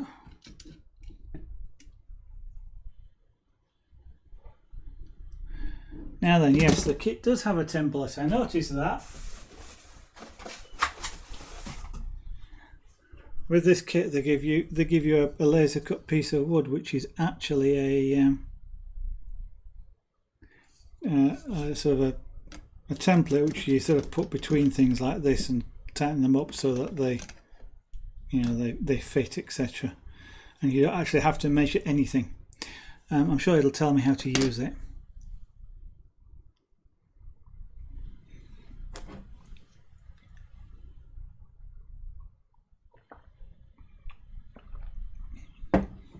Tell you something, because I was using my phone all day yesterday. It doesn't have to go flat quickly if it's not on the charger, and when you're using it for watching streaming, it doesn't have to get hot. I actually had it on a heatsink yesterday just to keep the thing cool, because I wasn't watching it, I was just listening to it, and I actually had to find a piece of metal to sit the phone on to keep it cool, because it was getting really hot. So I guess I do exactly the same thing again, but for the other side. Right, so first thing is, yeah, I thought I'd have to do that. So let's file. Oh, that one's all right. That one goes through. That's about as loose as I want it to be. But that one's a bit too tight. So let's file that down. Yeah, the case almost gets, I won't say too hot to hold, because it's not quite like that, but it's sort of relatively uncomfortable, shall we say.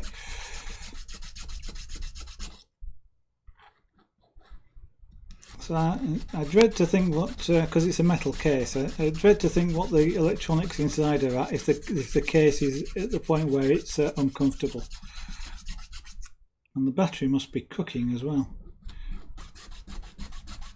Mind you, having said which, the lithium-ion batteries that they use don't mind being warm. They work. I'll say they work better, but they don't mind being warm, and they're better warm than cold. No, that still doesn't quite fit properly. There we go. Put it in and out a couple of times.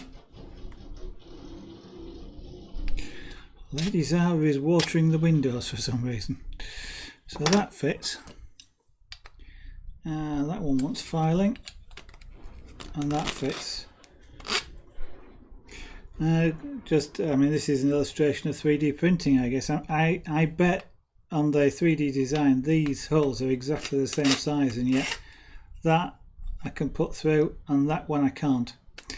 And I suspect it's probably got, no, it's got nothing to do with the way the layer's been printed, because it's printed in a, you know, it's followed the shape going round by the looks of it. So yeah,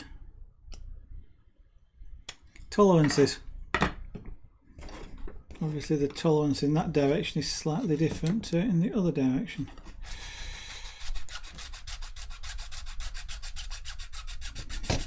I wonder if it says in the instructions I need a file.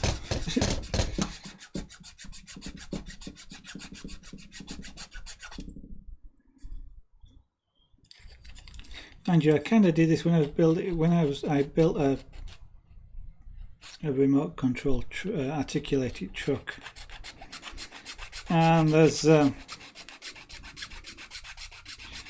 I was doing that, I was kind of reading the instructions, then going, yeah, but that needs deburring before I do that, and that could do with some thread lock on it and things like that, and so interpreting the instructions slightly loosely, shall we say.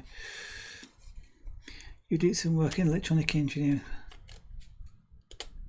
Oh yeah, I know they can take some heat. They're I mean, most of the electronics are probably rated to something like 150 degrees C anyway, at the very least. But you know, there's and I guess, you know, it's an iPhone, so the whole case is a heatsink as well. But you know, they're kind of not fantastically comfortable when electronics start exceeding 100 degrees.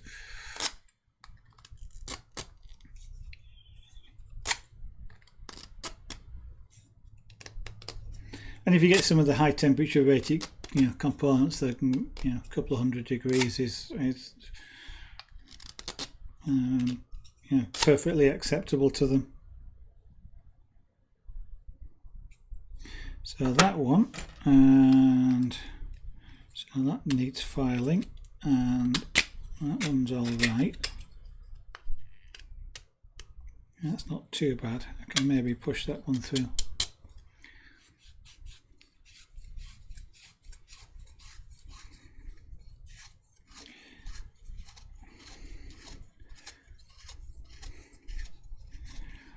So once you get the hang of what you're doing with this, it's a bit easy.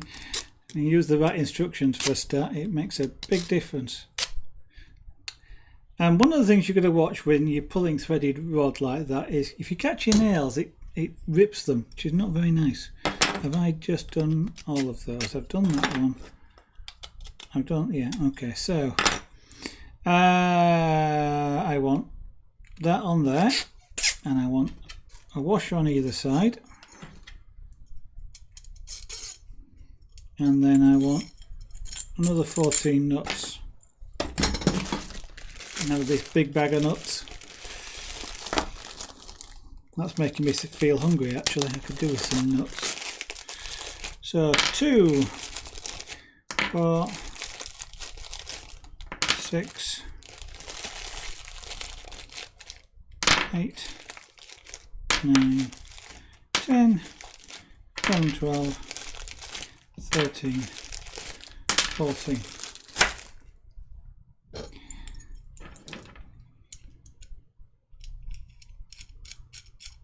I'm quite into pistachio nuts at the moment, but they're going to be roasted, salted and roasted. The only thing that kind of annoys me about nuts, well, sort of annoys me a little bit, is the fact that you buy them with by weight with the shell, and then you promptly discard the shell. So you just paid for about a third of the stuff that you've paid for. You immediately throw in the bin. Kind of wish there was. I was about to say, kind of wish there was something I could use the shells for, and there actually is. But that just came to me now, and that is the so washer, nut, then washer. Shells like that are great for a couple of things. One is mulch around the tops of plants, keep the moisture in and help stop the moisture evaporating off of plants. The second one is you can so if you break the shells up, especially, you can and you've got lots of them. In other words, you generally buy them as a pre-made thing in bulk, but you can put them in a tumbler, and things like a 3D print. You can drop in the tumbler and it will sort of polish. I say sort of. It depends on the material and detail and stuff like that. But you can use it for polishing sort of like metal components and things like that, sort of shells, nut shells.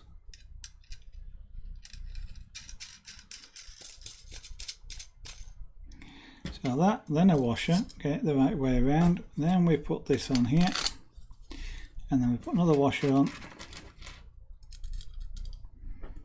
and the nut. I recall reading, and now he says, having thought about it, I recall reading the fact that they had switched out the standard washers for these lock washers because there's quite relatively speaking, there's quite a bit of vibration on these printers when the bed and the head is slamming backwards and forwards, and the nuts will come undone. I guess what I should do technically is put thread lock on, but the problem is you've got to line this up, so but the lock washers stop the nuts vibrating loose. I'm wondering if it's easier to put the top in first. It probably is. But yes, if I was if I knew these exact dimensions and could set them to that exact dimension as I started, I could probably put thread lock on the on the nuts, which would then stop them altogether, stop them rotating.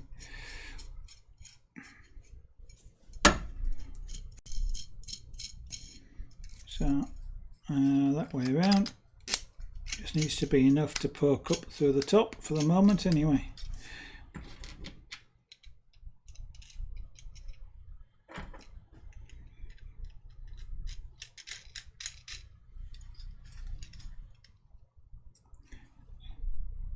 So whilst I am just doing this, the thought just occurred to me, as I'm now apparently an associate, one of the things it allows for is if anybody chooses to subscribe, there is an emote slot. There's actually 3 emote slots, but they go up in tiers. I've been starting to try and think what should that be. So what should an emote be for this channel for anybody who chooses to subscribe? Don't know if anybody's got any ideas. It's kind of because I kind of do so many different things. I can't. It's not like I can pick a one that matches a game, or if I was only ever doing the same sort of. I nearly forgot to put the nuts on this. If I was only ever doing the same, streaming the same thing like wood carving or something like that, then it would be a bit of an easier choice. But I was trying to think of something that would potentially represent the channel.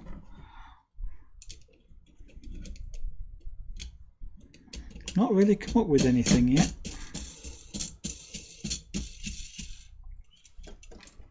Like earlier on tonight, I was looking for looking at the community list to see if there was any suitable communities to associate with the stream, and there was obviously not obviously, but variety streaming is one, which sort of matches. But I was trying to find something else, and there isn't really a lot of creative communities out there. That doesn't feel right.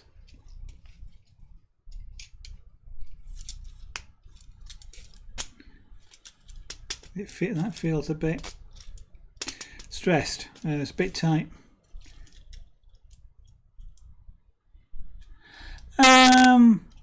It's not quite unique. There's Cannon Bear does some pyrography, and there is another.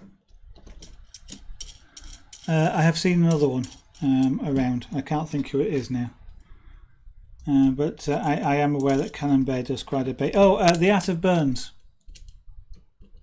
as well is another one that I've seen. But it is a relatively yeah, as you say, it's not exactly unknown, but it is relatively. Where's that last note gone? Unusual. There we go. But yes, it might be a useful sort of at least tier 1 emote. Okay, so that's the 2 A-frames.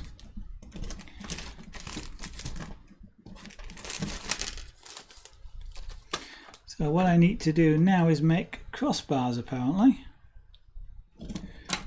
So let's put that to one side.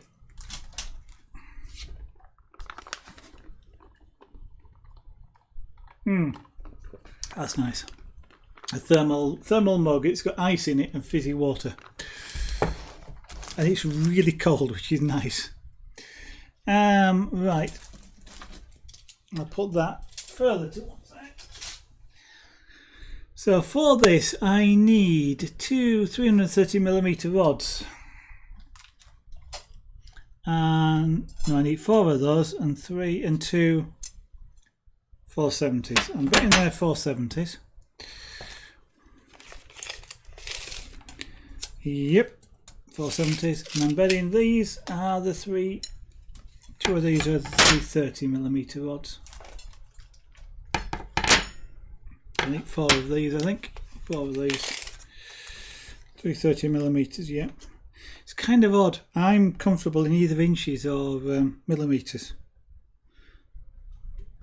I've kind of grown up with both measurements, and it's kind of weird because sometimes I'll go things like it's wood in the UK is quite odd because you get sort of like 25mm square by 6 foot long. We do mix and match like that, or you get a 3x2 sheet 25mm thick, and 3x2 is referring to feet. Which is kind of amusing, but I will sometimes do a measurement which is 12 inches and 5 centimeters, and do that sort of thing for some real weird reason, just because it lines up exactly on the measuring stick, whichever I'm using at the time. Assemble them looking like that. Okay, so 4 printed flame clips, which is these 2, 3, 4, 2 8mm bearings, and then lots of nuts. So my bearings,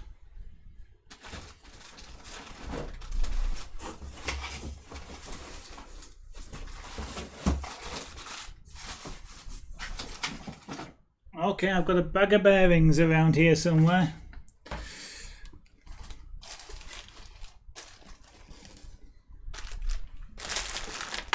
No, they're just nuts and bolts. Okay, here we go. I knew I got them somewhere. So 8mm bearings, 2 of. You don't use inches at all.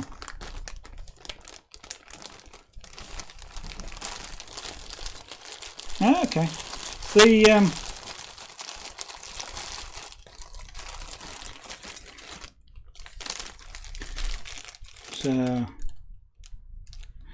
this is where I got 8mm, and I'm looking at things and thinking that's probably 8mm, but I know it means those. I know it means those because it's got to go on the rod. So it probably means 8mm internal diameter on the bearings. So yeah, you don't use inches. There's quite a lot of people in the UK as well that don't. I mean, the young kids these days. Oh, look, the motor mounts. Now I know where they are. Young kids these days, they don't understand feet and inches, and it's I'm kind of comfortable with them. You know, even into the fractions of the 3/16 and things like that. But it's kind of I relatively unusually for a long time I've been comfortable with gallons and litres. because it must be what going on now. For something like 30 odd years ago, I had a car which actually ran on liquid gas.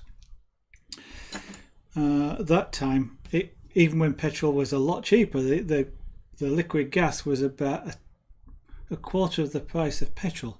You didn't get quite as much mileage with it, but a quarter of the price, it didn't matter that much. And you used to buy that in litres for some reason. Petrol in gallons, gas in litres. And I always used to remember 48 litres is 10 gallons, so 4.8 litres per gallon. So that's a measurement, a conversion that sticks in my mind. It's like an inch is 25.4 millimetres, and I just remember 2.5 centimetres is an inch, which just kind of feels things. But of course, then you get the Americans, and their gallons and the UK gallons are not the same. We've got more pints. We've got 8 pints, and they have 6 and something. Not quite sure if anybody's listening understands American gallons. Don't quite know why they should be different. So how do I assemble this? So it's a nut with a washer on each end. Okay, so I need some more nuts out. Rather than counting them, let's just tip a few out.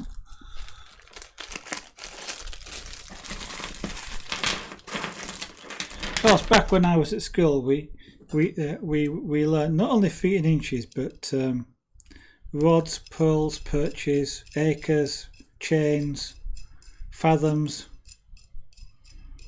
So 6 feet to a fathom. I can't remember how many chains and rods and things there are. And I can always remember certain things like 1,760 yards is a mile. And then I tend to do a bit of maths. So something like 5,280 feet in a mile. And then you start into the inches, so you multiply that by 12, but it's something like 63,360, I think. Having said that just off the top of my head, it may be right or it may be completely wrong.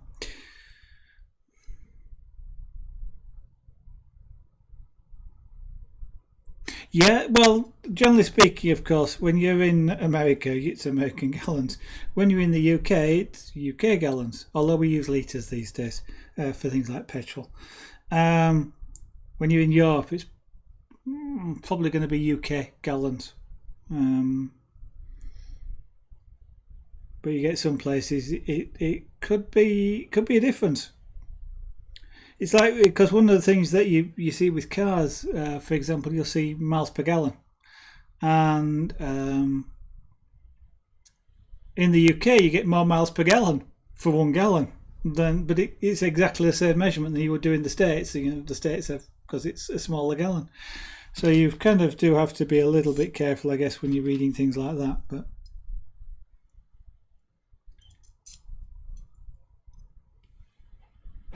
there again, there's all sorts of weird things like that. It's like pounds and ounces, and yeah, that's an interesting one. I suddenly thought about fluid ounces. There's 20 fluid ounces in a pint in the UK. I wonder how many there is in America. Pounds and ounces, but gold, for example, is measured in pounds and ounces. But they're not the same pounds and ounces. So I think off the top of my head, there's in the UK it's 16. He says, trying to remember now because I haven't used pounds and ounces for a long time. 16 ounces to the pound, unless you're measuring gold, then it's 14 ounces to the pound. That's something called troy weight. Of course, I don't tend to measure gold that very often, and certainly not that amount of quantity of the stuff. But so it's lock washer, nut, lock washer. Oh, I've got a sequence. That's good. Lock washer, nut, lock washer, frame clip, lock washer, nut, lock washer, bearing. Okay. So bearing, washer, nut. And then you get things like nautical miles, which is used for vessels like ships, and planes use nautical miles. quite why a plane uses a nautical mile. I'm not quite sure because it's got nothing to do with, well, I suppose, has it? Nautical I tend to think of as the sea, but I guess an aeronaut is to do with the air rather than water.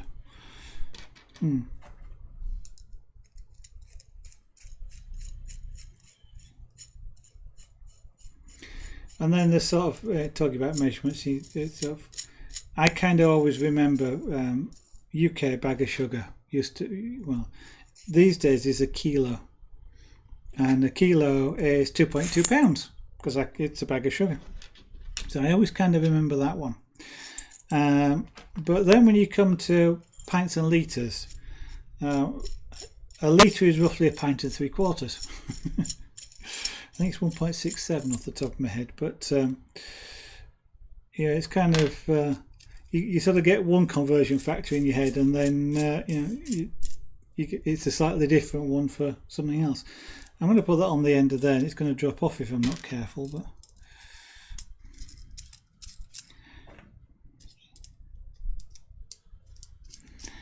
so if I'd have had these instructions right at the start of this stream, the correct ones, I'd probably be a lot further on by now.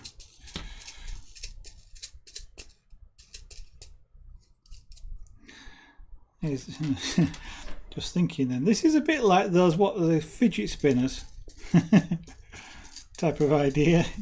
Spin the nut down.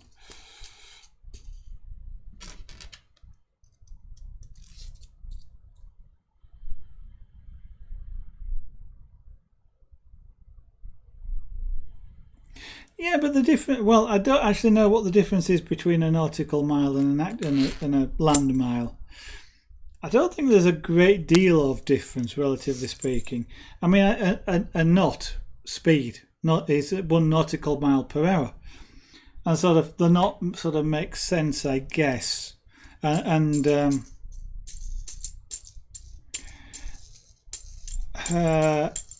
I guess I know where it comes from, because what speedy knots used to actually come from the old sailing ships, and it literally is knots, as in knots in a rope.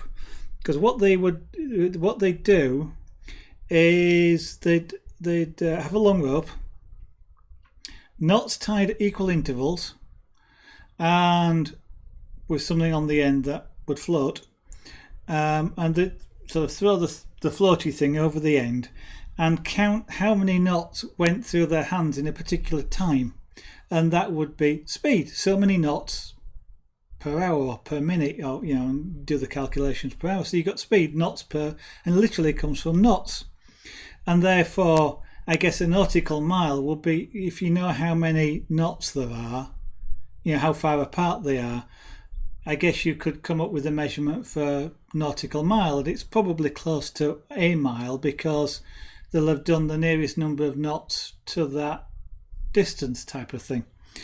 And I made that up, I don't actually know, but it sort of feels like that ought to be perhaps where it came from. But the knots speed certainly is. So I sort of can see that, but sort of aeroplanes, why, I don't quite understand why they'd pick up on the seagoing tradition. 1.15 miles. It's not, I suppose it's what, 15%, so it probably, I mean, it is a fair thing, but an inch and a centimetre, but I mean, an inch and a centimetre is one's over twice the size of the other.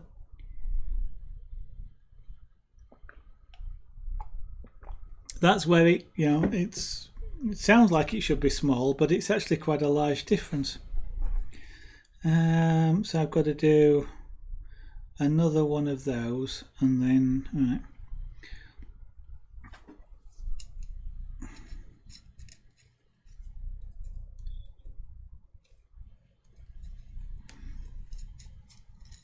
But yeah, so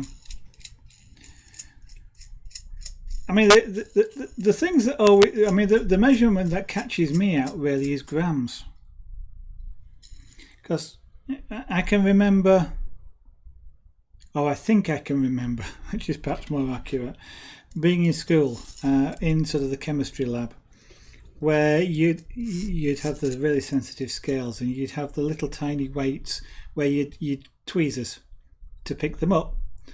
And in case you don't know why you use tweezers, it's so you don't get grease off your fingers on the weight, because the weights are so small that just the grease off your fingers is a significant addition to the weight, which is why you use tweezers to pick them up. And I always seem to remember the little tiny one. I seem to remember the little tiny one as being the gram, and it is a little tiny. I mean, it's smaller than the hole in. It's smaller than that. It's a little tiny thing. I haven't got anything around here that sort of, in my imagination, matches that size. And I always seem to remember that as being a gram. And yet, you sort of a kilogram, is 1,000 of them, and a kilogram is this great big bag of sugar. It's something about that size in terms of, the size of a bag of sugar, and that's 1,000 grams. And I really can't sort of reconcile this little tiny metal weight and 1,000 of them being that size. It still sort of gets stuck in my mind. But then I can sort of remember things like 1 cc, 1 cubic centimetre is 1 gram in weight when you measure water. And so a litre of water weighs 1 kilogram, which is quite a convenient sort of thing.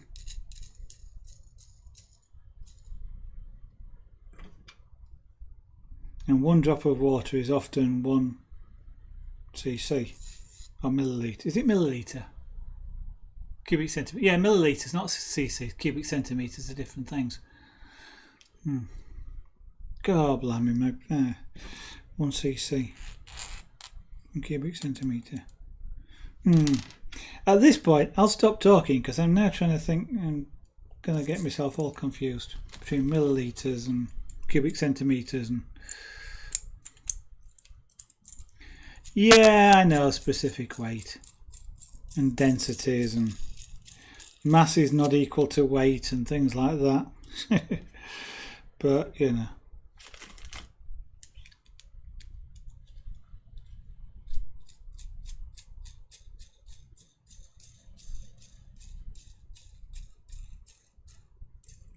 you're right. I mean, definitely specific weight. No, I don't want. Yes, I do want that.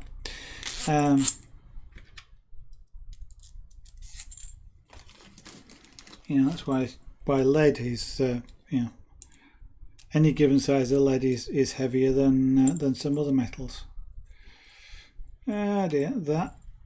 Come on, that's it. No. Okay. No, I won't use those pliers.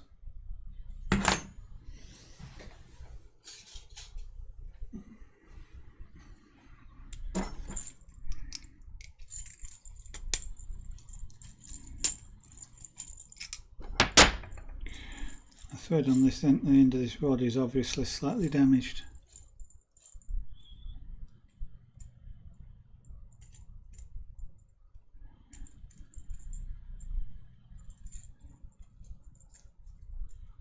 Come on, let's try turning the nut around.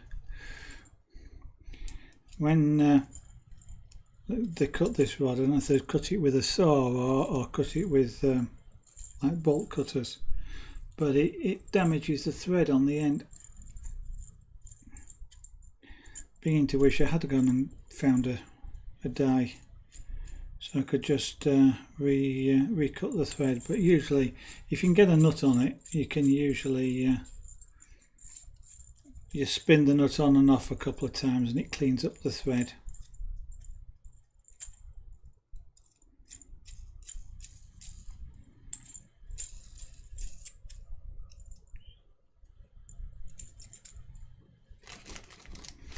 Right.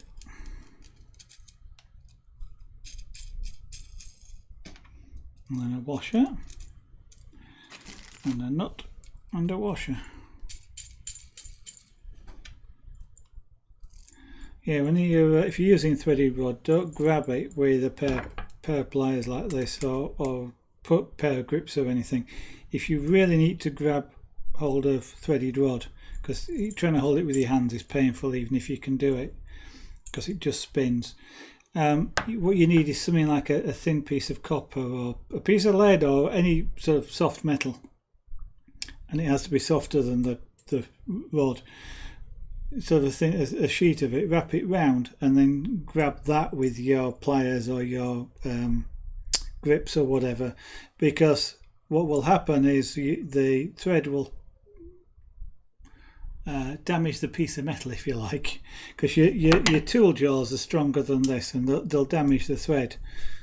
And if you do that, if it's in the middle and you don't use that bit, it perhaps isn't going to be important. It wouldn't look very nice, but it might not be important. But if you used to thread, run a bolt all the way down it, for example, then of course that becomes important. So if you really need to grab it, use some form of sacrificial metal, copper, brass, something like that will do the job.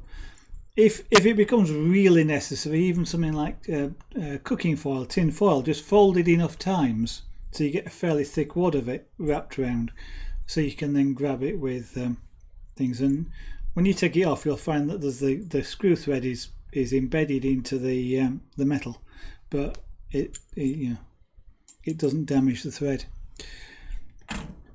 Right, so there's that one. Now on these last two, it's lock washer, nut, lock washer. Okay, just one at each end.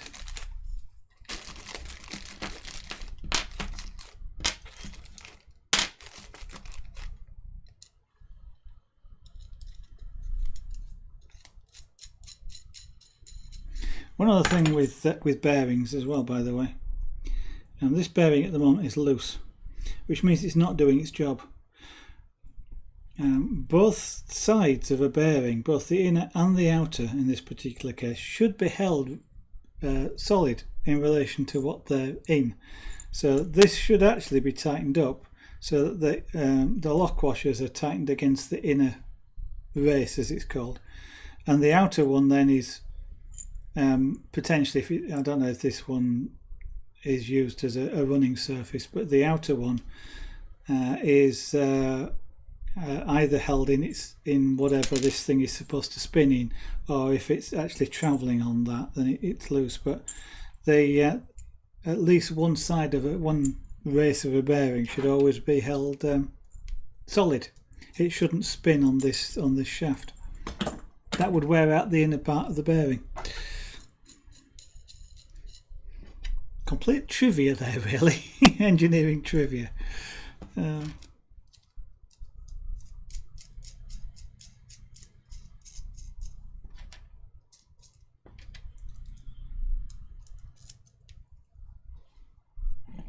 It's often why bearings are press fitted into things as well. Things like engines or stuff like that, they actually require a little bit of force. That the hole they go into is very slightly smaller than the bearing itself, and it is only very slight, but it's enough to just hold the base solid.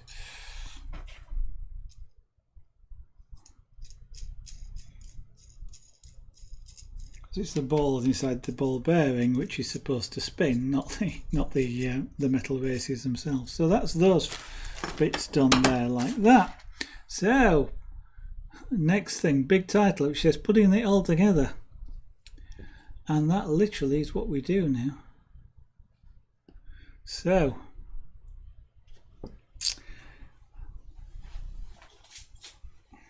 now for the big join, where we put that and that together. I've got them the right way around as well. That was pure coincidence. And we do this. We actually create the main frame of the printer. So I'm going to do this one at a time. And there's just enough space on the camera for you to see this, so that's going to go through there. we put a washer and a nut on the end of it.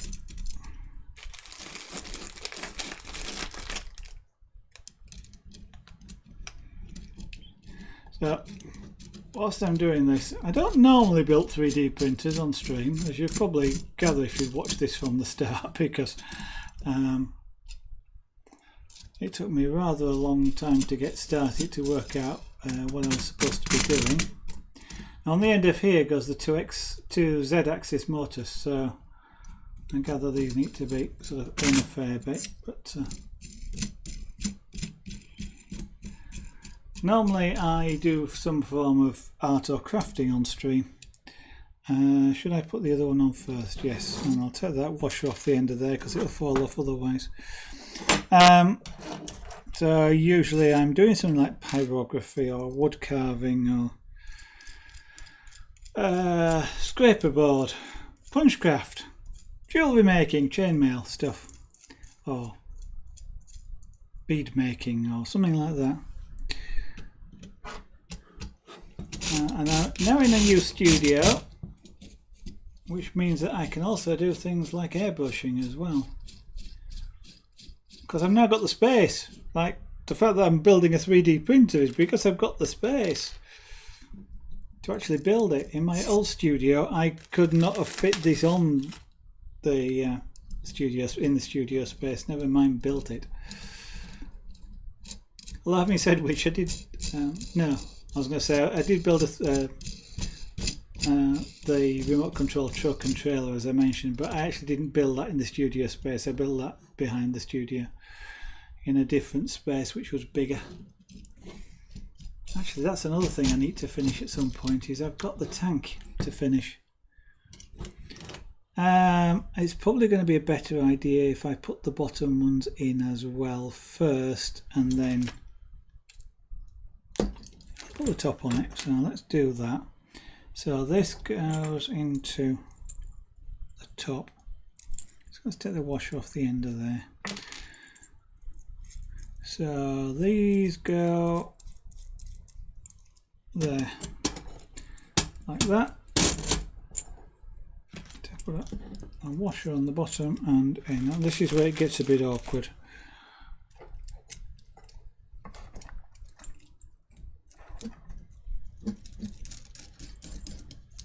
Everything is just left extremely loose at the moment. I'm not tightening any of this up. Partly because it'll be easy to do when I stand it up, but also just because it all needs to be aligned,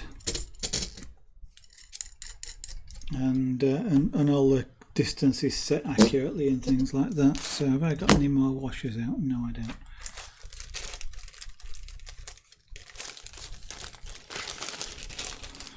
If anybody has any questions about any of the crafts that I mentioned or you've seen me do on stream, feel free to ask. You can also ask me about 3D printing if you like, but I don't know a lot about it. I'm kind of learning as I go along, certainly in terms of 3D printing and things like that.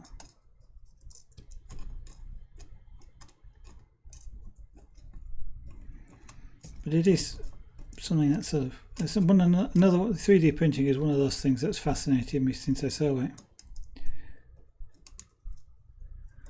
You know, the ability to take a filament and then turn it into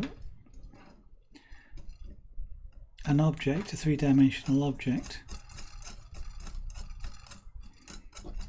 just seems kind of rather amazing to me. And you get, you know, you can get, there are people that have done things like use, have I put a washer on the end of that? Yes, I did.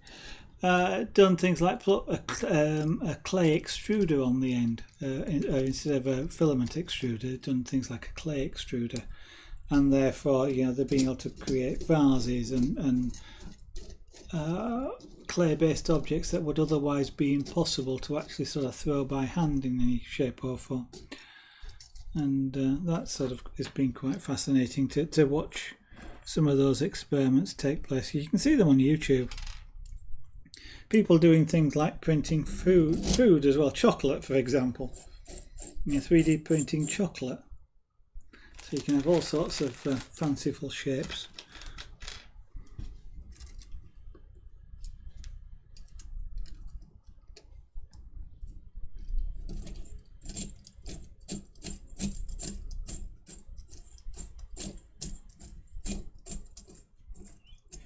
Now these nuts are actually two-sided nuts, so I'm not particularly bothered which way around they're going onto the rod. Some nuts, you might see if you were able to see the you can't really see very well, but they are chamfered on both sides.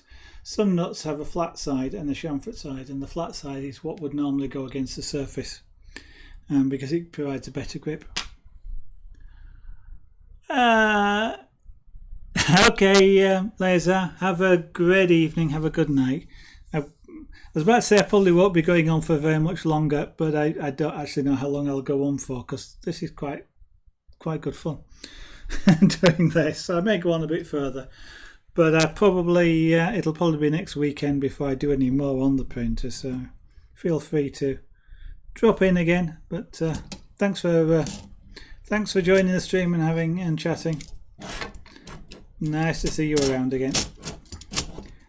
Right, so let's spin these nuts on. Well, sorry, that's off view, isn't it? Let's move some things around so I can just tilt that.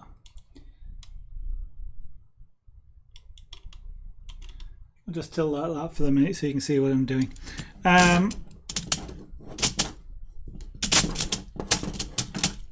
I should get rid of the sidebars, I guess, whilst I'm doing this, but that involves going over to the computer and messing about with. Actually, no, I was going to say I could switch to that view.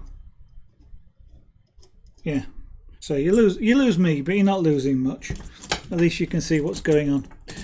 I was going to say I didn't really want to mess about with OBS whilst I was broadcasting. I know it's designed for that, but the computer, here I am pointing now, the computer's over there. It's about 6 feet to the left of me, so I can't easily go on there and make changes very easily. I have to walk away from the studio area here. Why does that not look straight? Well, other than it wobbles. It kind of looks tilted. Yeah, I don't want to sort of start going over there, but then I've just realised I've got that new toy Stream Deck, which is excellent for doing these sorts of things, and I've got it set up so you've got this view here, which is the full screen on just the work camera, so you can see what's going on. Lose the advertising off the right hand side, but yeah. All I have to do is just sort of keep verbally saying the advertising thing. What it was showing, by the way, is sort of other stuff that's being done on the stream. So everything that all the pictures that you were seeing on that right hand side are things that have been done on stream. So all the jewellery, for example, the pyrography that was on there are all stuff that's been done on stream. If you wanted to see the sort of things, then just keep an eye out on that. Which reminds me, I ought to put some of those pictures and bring the website up to date as well. Zergenart.com, by the way, if you want to take a look. But that's could do with a little bit of attention to it to bring it up to date. Put some more of the projects that have been done onto there.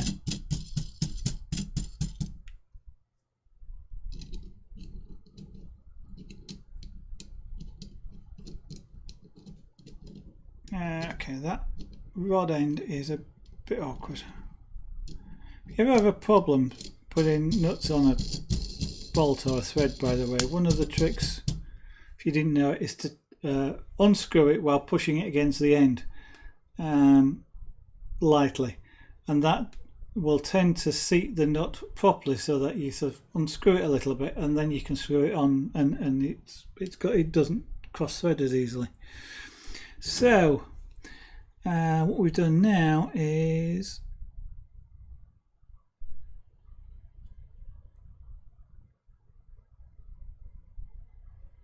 so the holes line up, that's things. 2 long rods, back rod, Now we go around tightening everything up using 2 spanners. Okay. So we've got to use a template to align things. This is a template that they gave us. And 290 is obviously that distance there. Now then, is that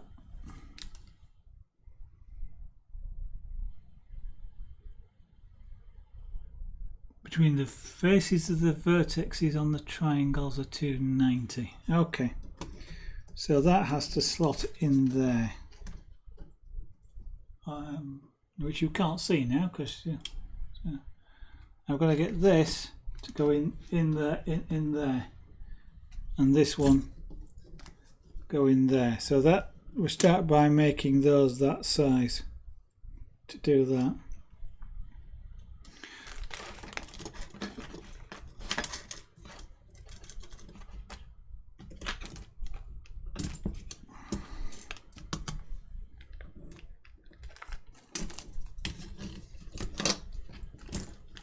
I'll get it roughly.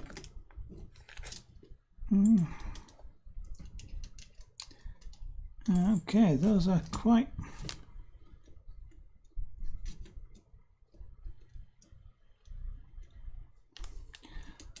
Those nuts are going to be right on the edge of their travel. That's not usually that good a design. There we go. So what I've got to do is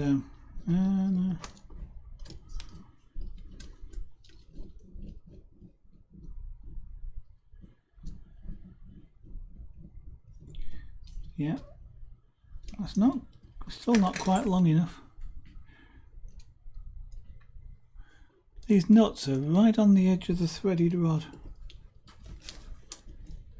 I don't find that fantastically good. Right, okay, so that's long enough. So now I need a spanner.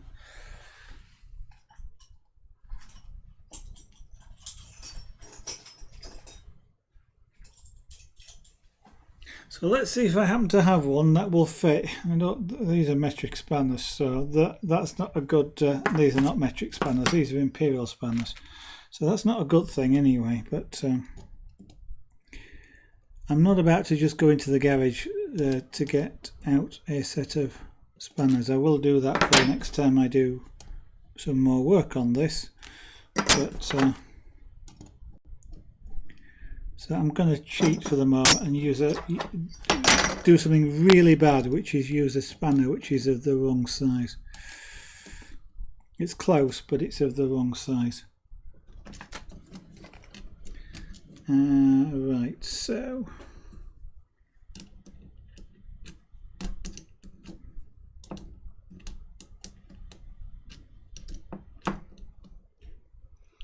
what I'm going to do is just tighten these up. So this just slips between without bending and without putting a lot of force on it, and that's slightly too much.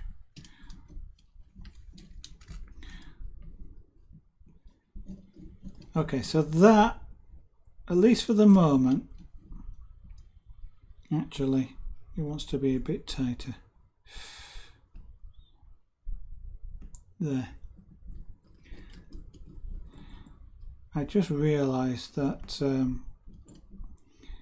that won't go all the way through, and it won't go all the way through because when these things were printed, like they're printed flat, the bottom edge, because of the way it's printed, what they do is they squash the first layer down against the squash the first layer down against the bed in order to get it to stick, which means it spreads out a little bit more on the very bottom. Now that could be filed away, and I guess I should potentially have done that when I started with these, but nah, it's not that important. But it means that this won't actually go through because it's catching on that wider bottom layer. So what I'm going to do is the layers above it are all parallel, so I'm having to sort of work with the layers above, if that sort of makes sense. So what I'm just going to do here is make that there. So it's firm, but it's not tight. Okay, and as long as I keep it square, it will go in and out quite easily. So that's given me my maximum outward.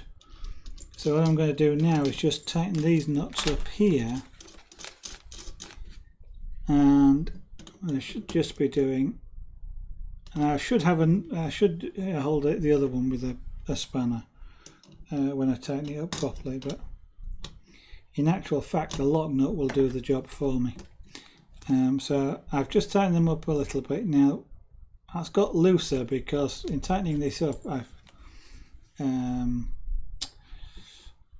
pushed these two ends outwards slightly. So what I've got to do now, having done that, is tighten up, loosen the nut off again a little bit, and then tighten the one on the outside up so that it pulls the pieces together. That's too much.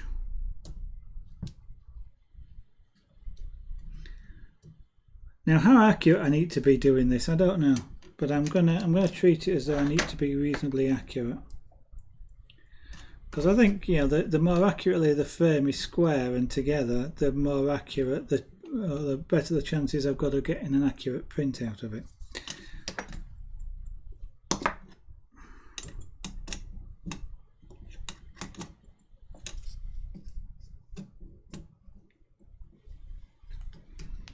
Okay, that feels okay to me, so we'll call that one done. You gotta be really careful with this because it's very easy to have this at a slight angle, and then it catches and feels like it's not right. But it's, if you keep it square, keep it straight, it does slide in and out. As soon as you put it at a slight angle, it catches. So you just got to be a little bit careful when you're doing it. So that's that side. So now we're going to do the same on this side. Now, based on the fact that that needs to be out quite a bit, I'm going to just assume that the both rods were the same size, and therefore I need them to be about, the nuts to be about where I've just put that. Bring it out even a bit more. There we go. Remembering that there's a little flange on the bottom there. Okay, that'll do for the moment. Let's tighten this. Bring that in a bit. Tighten this up. So if I just tighten the back one up, because I don't need to adjust both of them. I need to adjust one because it's the distance between them that matters. Yeah, now that is too loose at the moment, but that's fine. That was expected.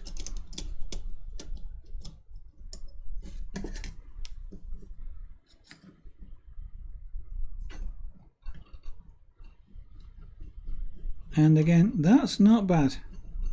So let's just tighten that nut up.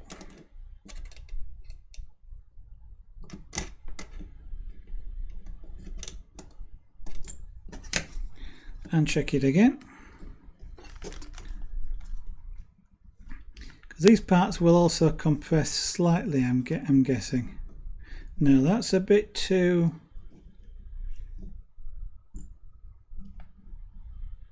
very marginally more than I'm comfortable with, is that?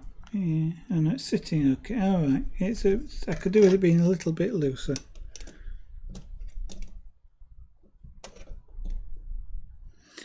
And here, literally all I'm doing is sort of making a quarter or even less of a turn on the nut Yeah, that.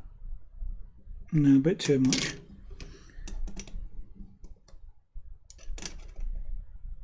So it's literally sort of just a you know, sort of going from there to there on the nut.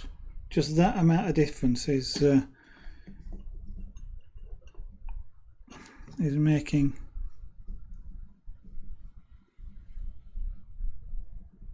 too much. Yeah, still not quite there.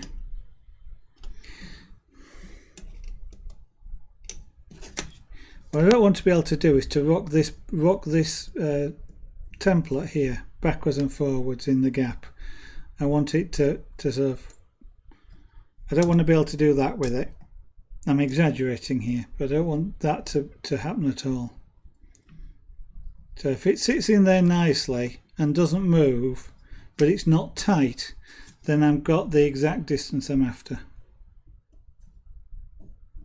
Yeah, that'll do. So we've done that one. Now we've got to do the distance across, which is 273, which is another measurement on here. So there's quite a bit there. So let's bring that in.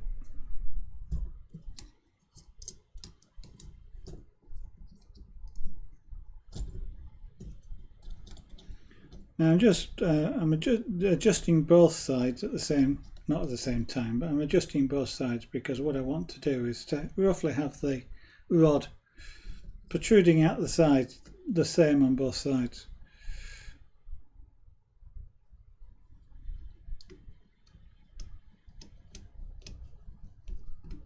It just looks nicer when you do that, rather than sort of having a long edge on one side and a little tiny bit on the other. It just looks better. So let's put those two nuts up there.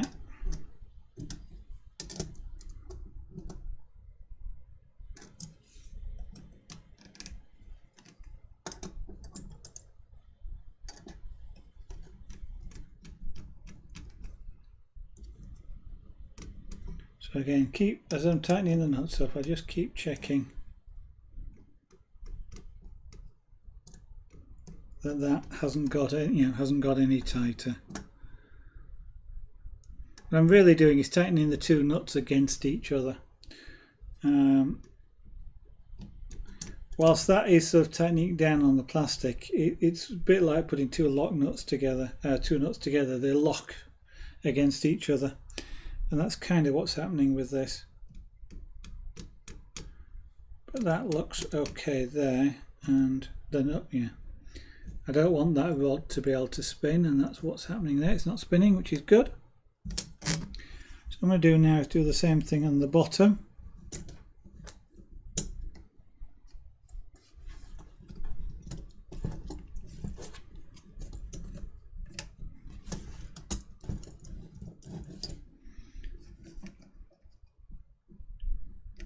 Right, because what I'm going to need to do is use the rod to push these bottoms out, because that's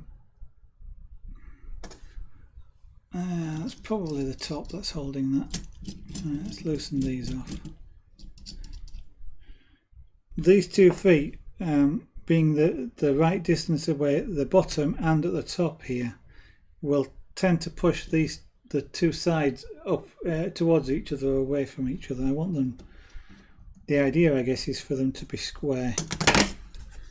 Now I have just realised that trying to do this on the top here like that, there's a washer which is overhangs slightly, so to get a closer measurement I want to do it on this bottom side here, and it's quite a bit of a way out.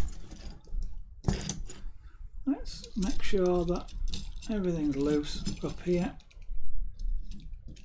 so things can move if they want to.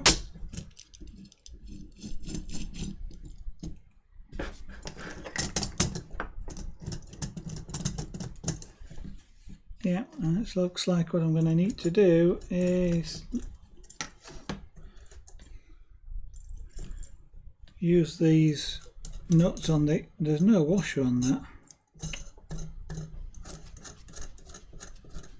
Okay, so I've now got to do a bit of a dismantling. I've forgotten to put a washer on.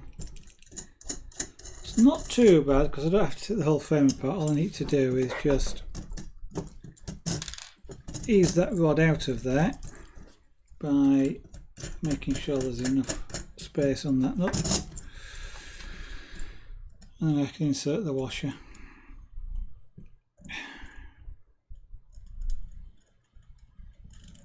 Like that, and then it can go back in.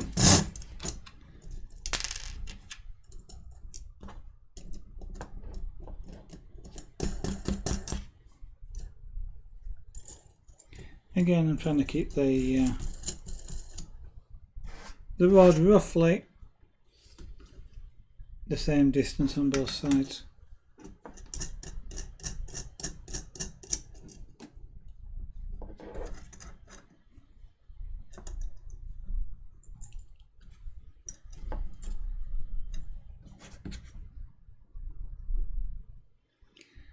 It's about 1 millimetre out there. I don't know if the plastic is warped slightly or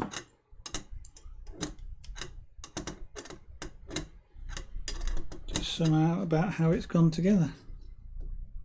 There we go. So I'll tighten that up.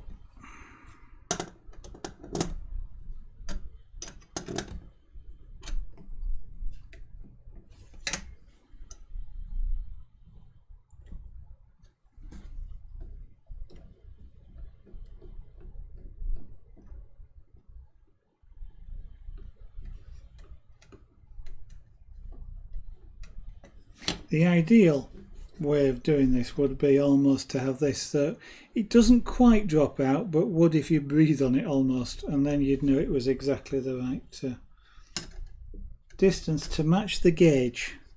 I mean, I'm assuming that the gauge is accurate, that they've supplied. It's been laser cut, and so in theory, providing the laser's calibrated, it should match exactly. Now that one there is literally that, it almost is falling out but not quite, so that will do me. Now what I need to do is tighten this nut up on the outside to lock that into position. Right, that's made it a little bit tighter, but that's okay, I'm happy with that. What I'll do now is spin this round and do the same thing again. So 273, and it's way out at this point here.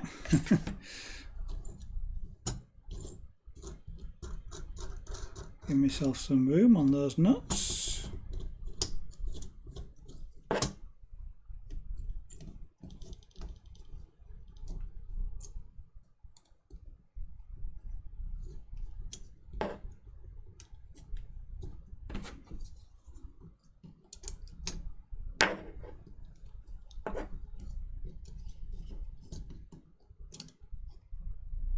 There's no washer on that.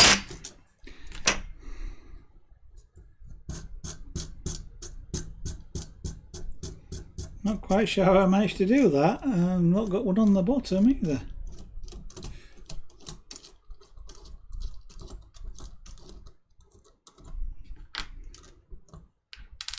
Okay, so I'll do the same thing as I did last time, just ease the thread. That explains why I've got two washers set over there to the right hand side of me when I took them off the end. I forgot to put them back.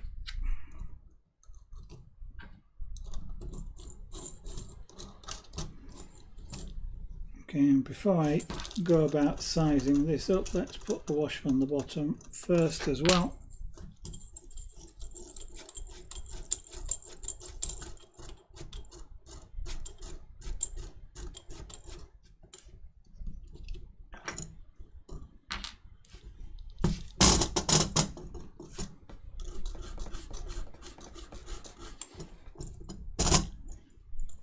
Now that this is coming together, it's kind of smaller than I expected it to be. I sort of expected it to be larger. I don't know quite why. I mean, I know what the build volume is, and it's sort of like almost 12 inches, you know, across is the build volume, but I guess the pictures, when you look at the pictures, they always look really big.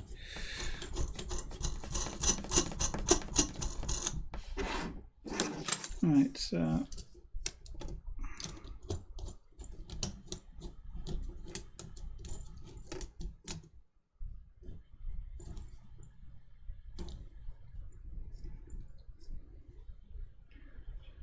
tightening things up by hand a little bit. That's a bit too much. Okay, so that's about right. So let's bring these nuts in.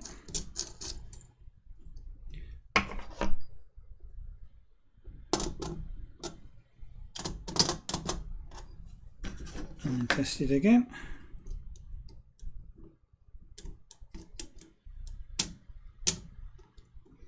It's a bit loose, so let's just, there we go.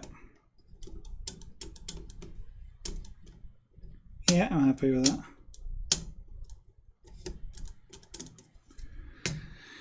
And now we do the same thing again on the bottom.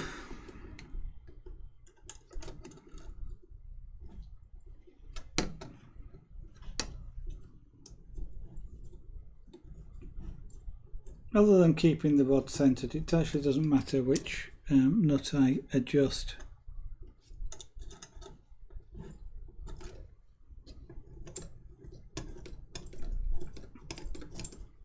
Because that was one reason for making sure that the rod floated in the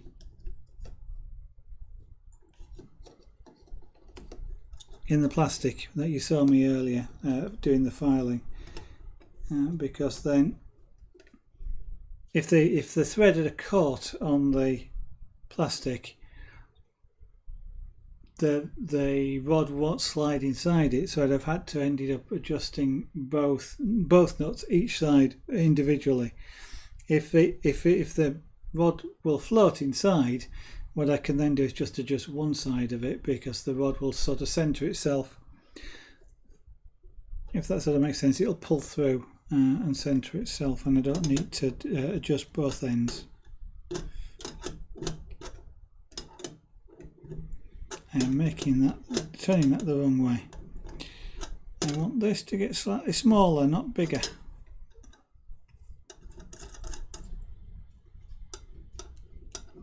Yeah, that looks about right. So I just nip that on both ends just to pull both against each other.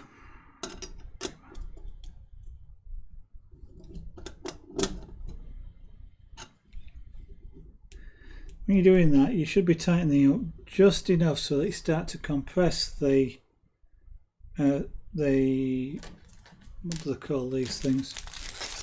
Lock washers. The little metal teeth that's in them are twisted slightly, so that they've got a sharp edge, if you like, which catches on the nut and whatever else this is against, which stops them turning backwards. Or doesn't stop them, but makes it, increases the friction. So what you should do is just tighten it so they nip slightly, but you don't completely flatten the things. If you flatten them, they turn into basically normal washers almost, so they don't serve much purpose like that. So the top measurement then hasn't been given. So I want that. Oh, okay, it's a triangle. So 290 there and 273 across the top as well.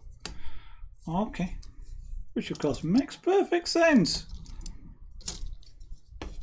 These are 273, that's 273 apart. These should be as well.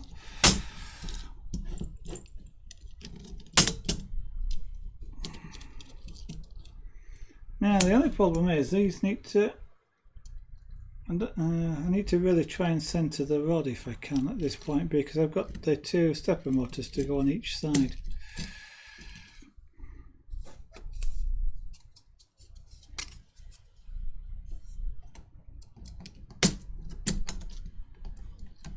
They're a fair way out of those. So, ruler. What have we got on this end here? I suppose what I should do is if I measure that, that's what, 470. Those are 15. They're not, they're 13, but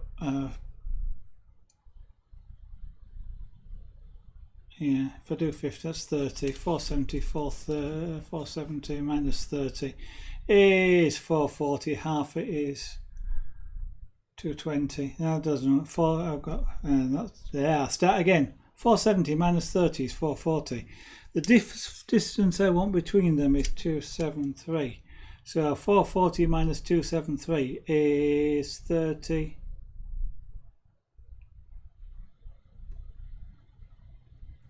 Makes it 300. 130 makes it 400. And 40. So that's 170. So at the end I want about 85 millimeters roughly on either end if I want them to be roughly centered.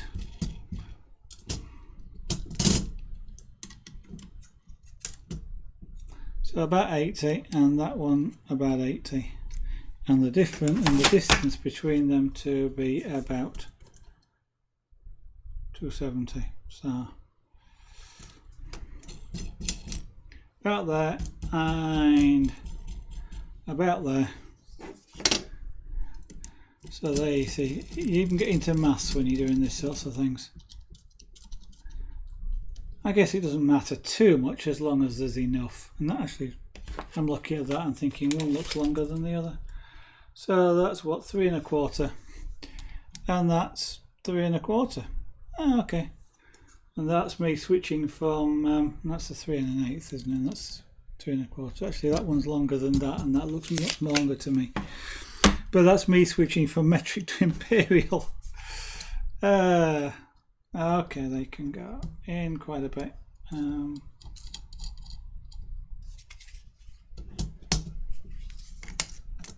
That'll be about. That's quite a lot of force on this, pulling. I don't know which one of these it is, but one of them is pulling out quite a bit.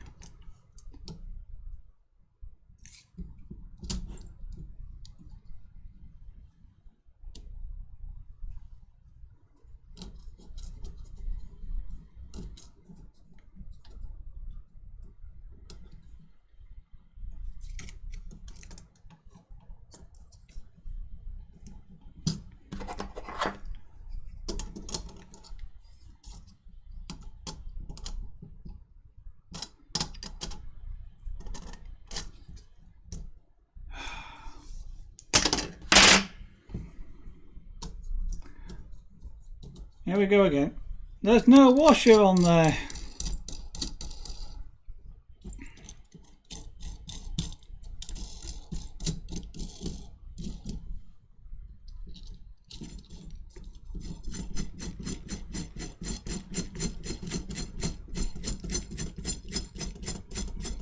I seem to... There's no washer on that one either. Oh, bother.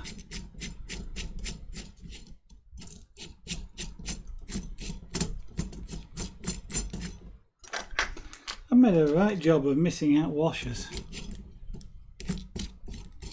It's kind of like you only had one job. That was to put a washer on and you forgot.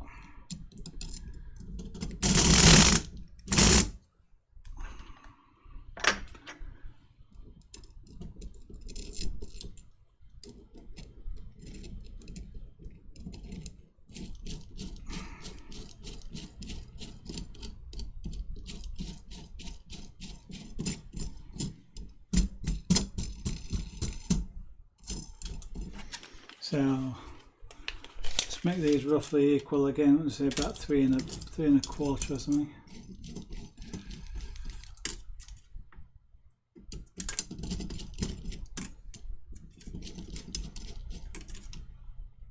Yeah, about there. And the one on this end is it's about 3.5 inches. Okay.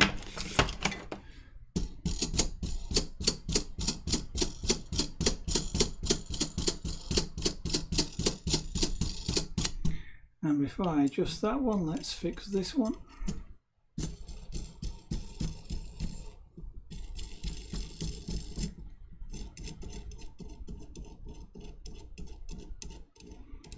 So I'll adjust the distance on these, and then what I'll do is I'll put the missing washer on one of the things I've already adjusted. Which means I'll have to readjust it, but it can't be helped.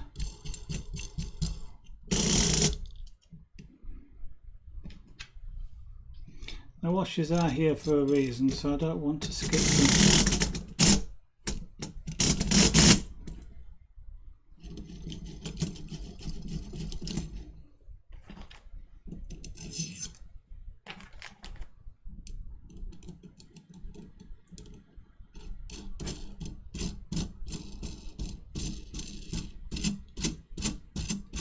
Luckily these nuts spin fairly easily, which is good, because otherwise that would be a pain if I had to use a spanner to adjust these.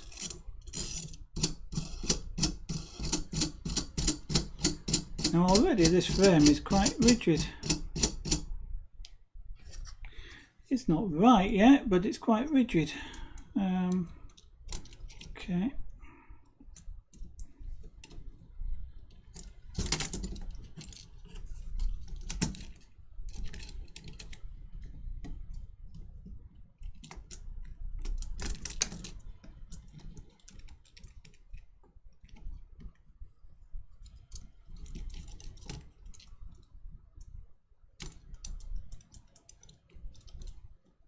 Okay, that's about right there.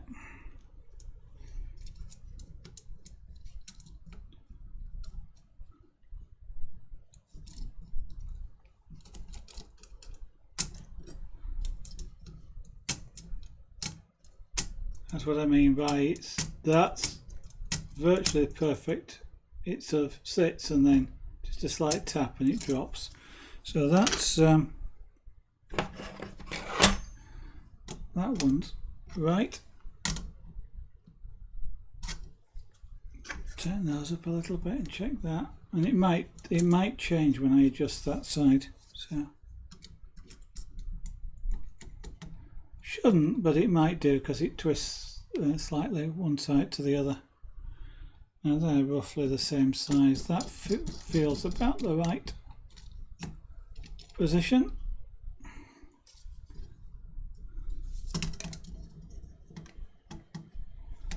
Yeah.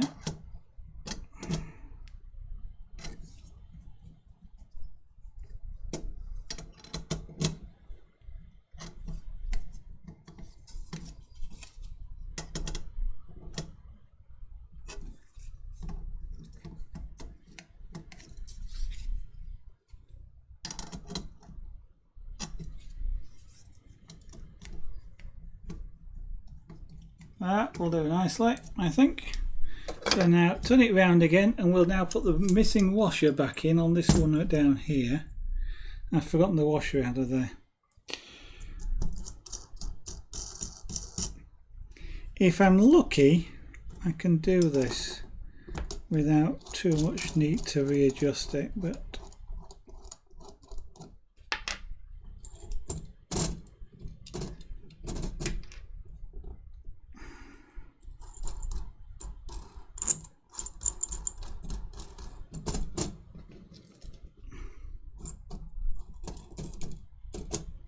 there we go. If I can do this without the nut on this end moving too much, and it will vibrate, then it won't be too far off an adjustment.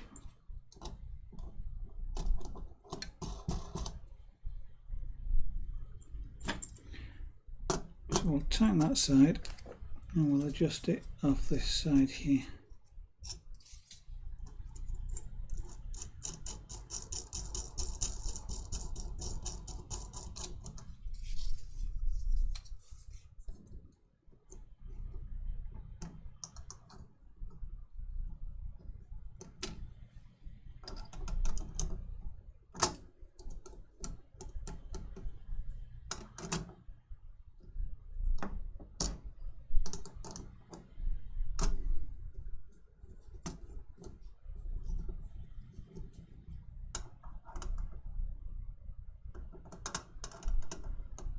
That way.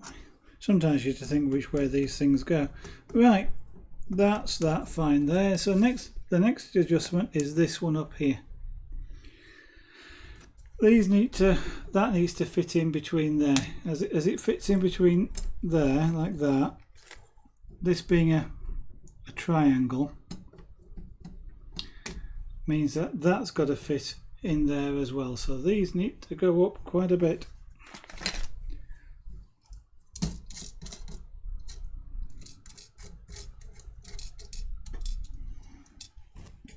I've got a slight problem, I suppose, in a way, in that those are overlapping each other, so I can't have them sticking out too much at the top.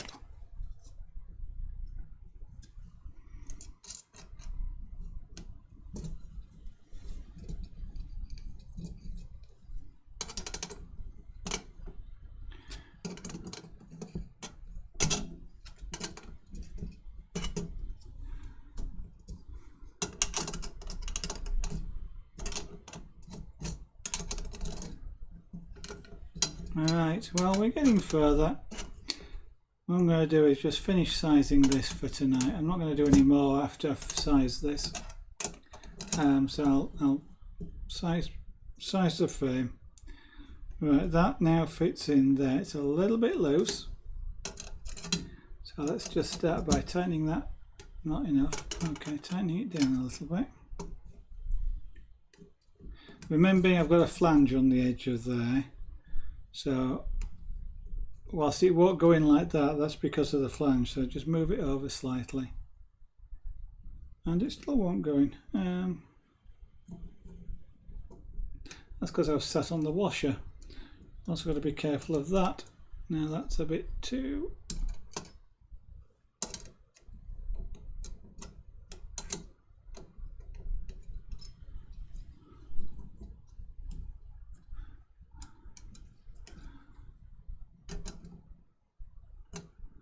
Now at this particular stage I'm having to adjust both nuts because the rod isn't...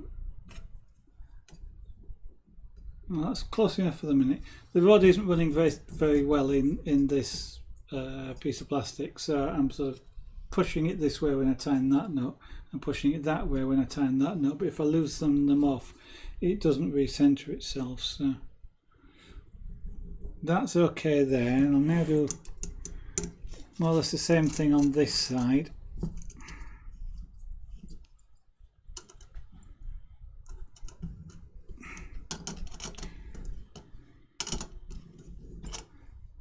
And I can't actually... Oh, I can. I couldn't easily turn that by hand a moment ago. So that's about... Where's the flange? That side. Okay.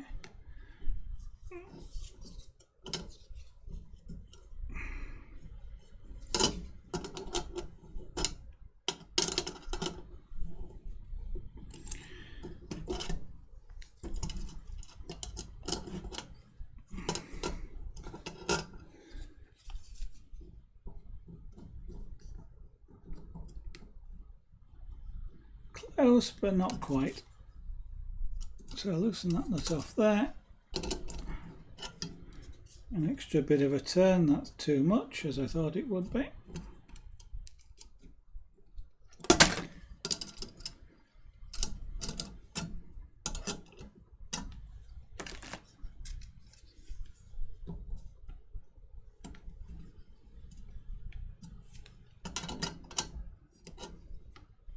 Once I tighten the other side of this, I'm going to come back and do this again because it's almost certain that it will have changed.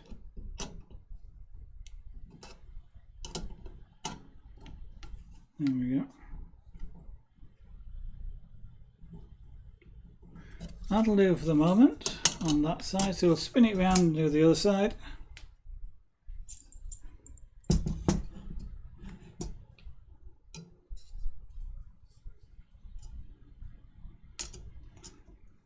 You can see it's quite a way out on this side.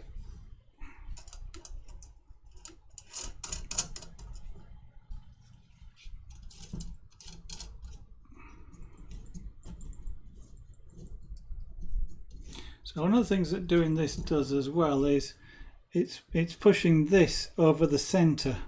As I raise this side up, it's making it center itself.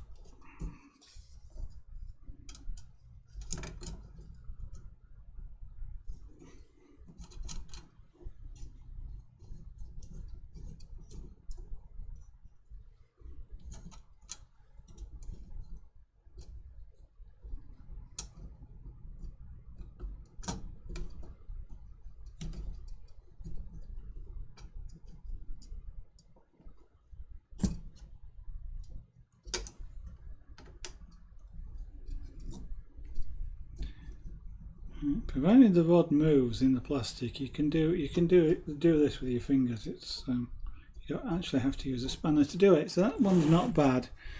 Now I'll do this one on this side, and then once that's done, I can then go through and check them all.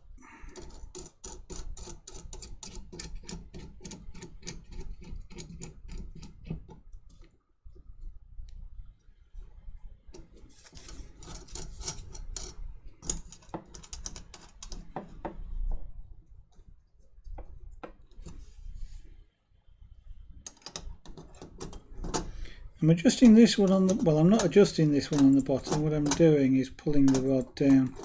I mentioned that, you know, it's nice if they all look roughly the same. Well, this one stuck out quite a bit at the top, or the thread, the rod would be. So what I'm doing is just moving the rod downwards.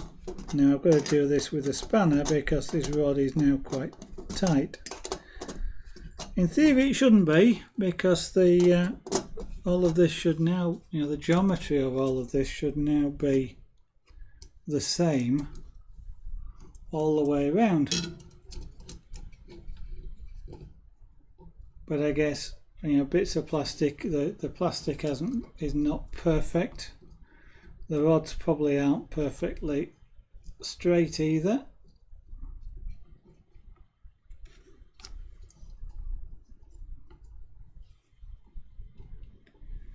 Okay, a bit more. That's about right there, so let's nip that there.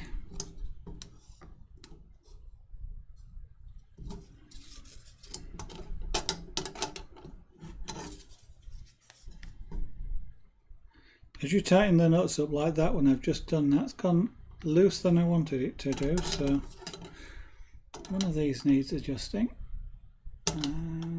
That one.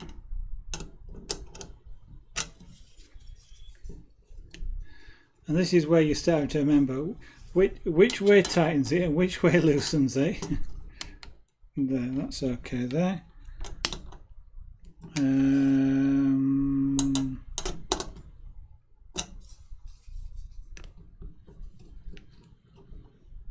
Yeah.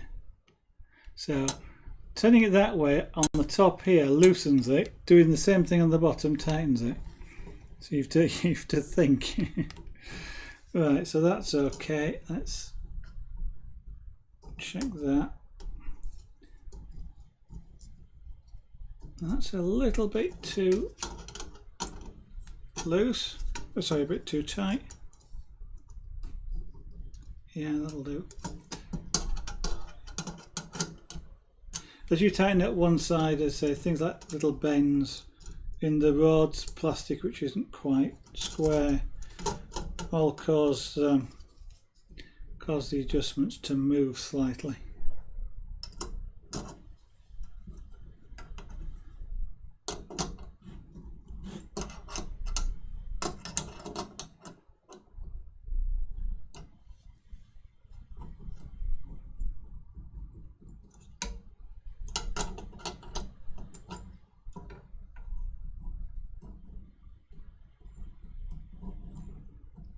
Okay, that one's acceptable. So just check them on this side and tighten them up. Remembering the flange is the other way on this. Now that one now is too tight.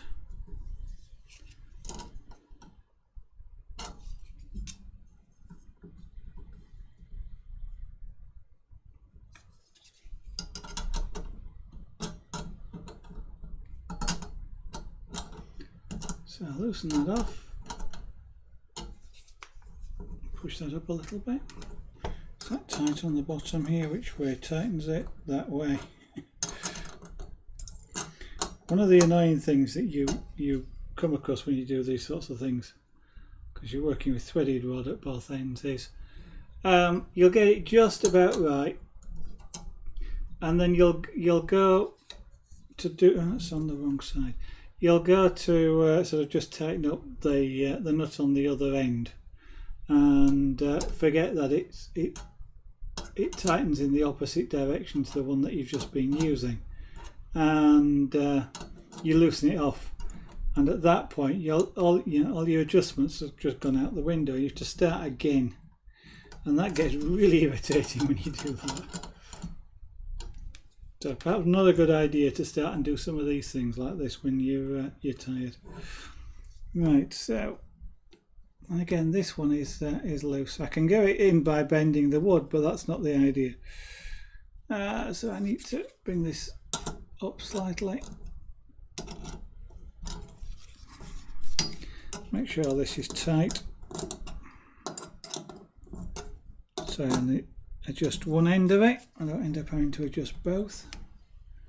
Okay, that's not bad. Not bad at all. Let's tighten that way. Yeah. Okay.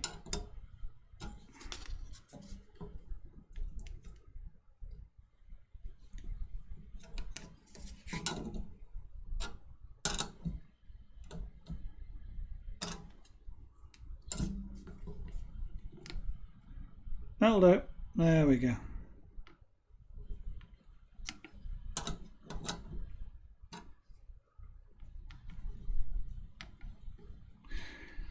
I reckon that's close enough.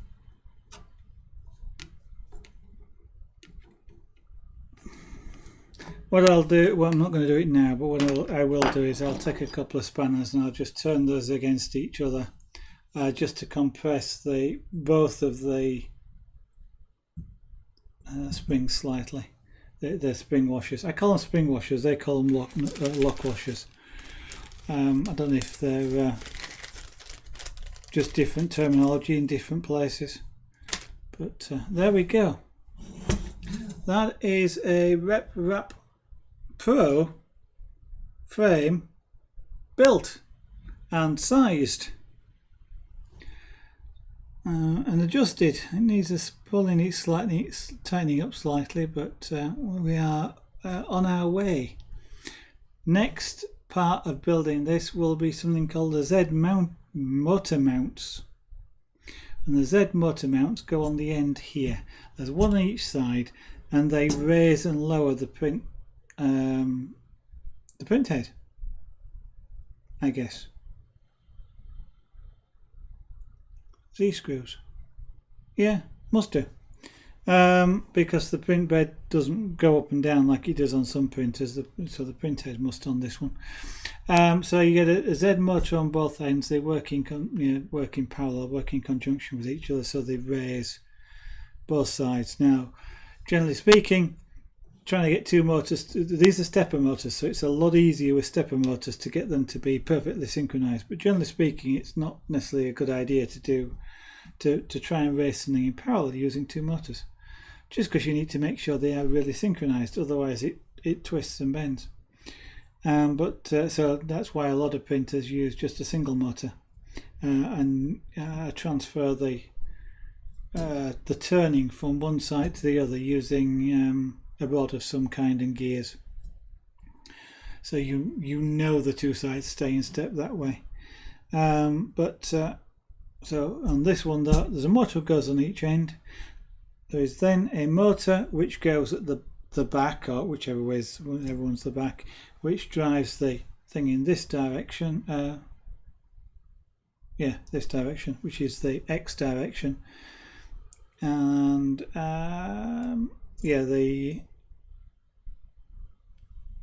I can't remember where the Y motor goes. Ah well, we'll find out anyway. But the next thing is the X motors. That's these things. These go on the ends of here, like that, and carry the, what's this? They go on the end there, and they carry the stepper motors. So that goes in there, stepper motor goes on there, and that's how they drive. But that's for the next stream, I think. Not sure when the next stream is going to be. Almost certainly it's next weekend. So let me now go to that. And yeah, almost certainly the next stream is going to be next weekend. Hopefully it'll be Saturday, but it may be Sunday. I'm decorating. Got to finish the decorating. Once the decorating is done, I can do some more streaming. And we'll carry on then with the Z motor mounts. I don't think I'll be doing any on this between streams. So if you want to see some more 3D printer construction of an old model kit, this is quite. I don't think they sell this kit anymore, but it's quite an old kit. But we'll see how it goes. Then feel free to follow me here on Twitch, and then you'll be notified when I go live. And of course, you can always follow me on Twitter as well, because I do tweet when I go live. And if I'm not going to stream, then I will tweet as well to say I'm not streaming, so that you can keep up to date. So thank you for watching. It's been fantastic having you around. Hope you enjoyed it, and look forward to seeing you on the next stream. So bye for now.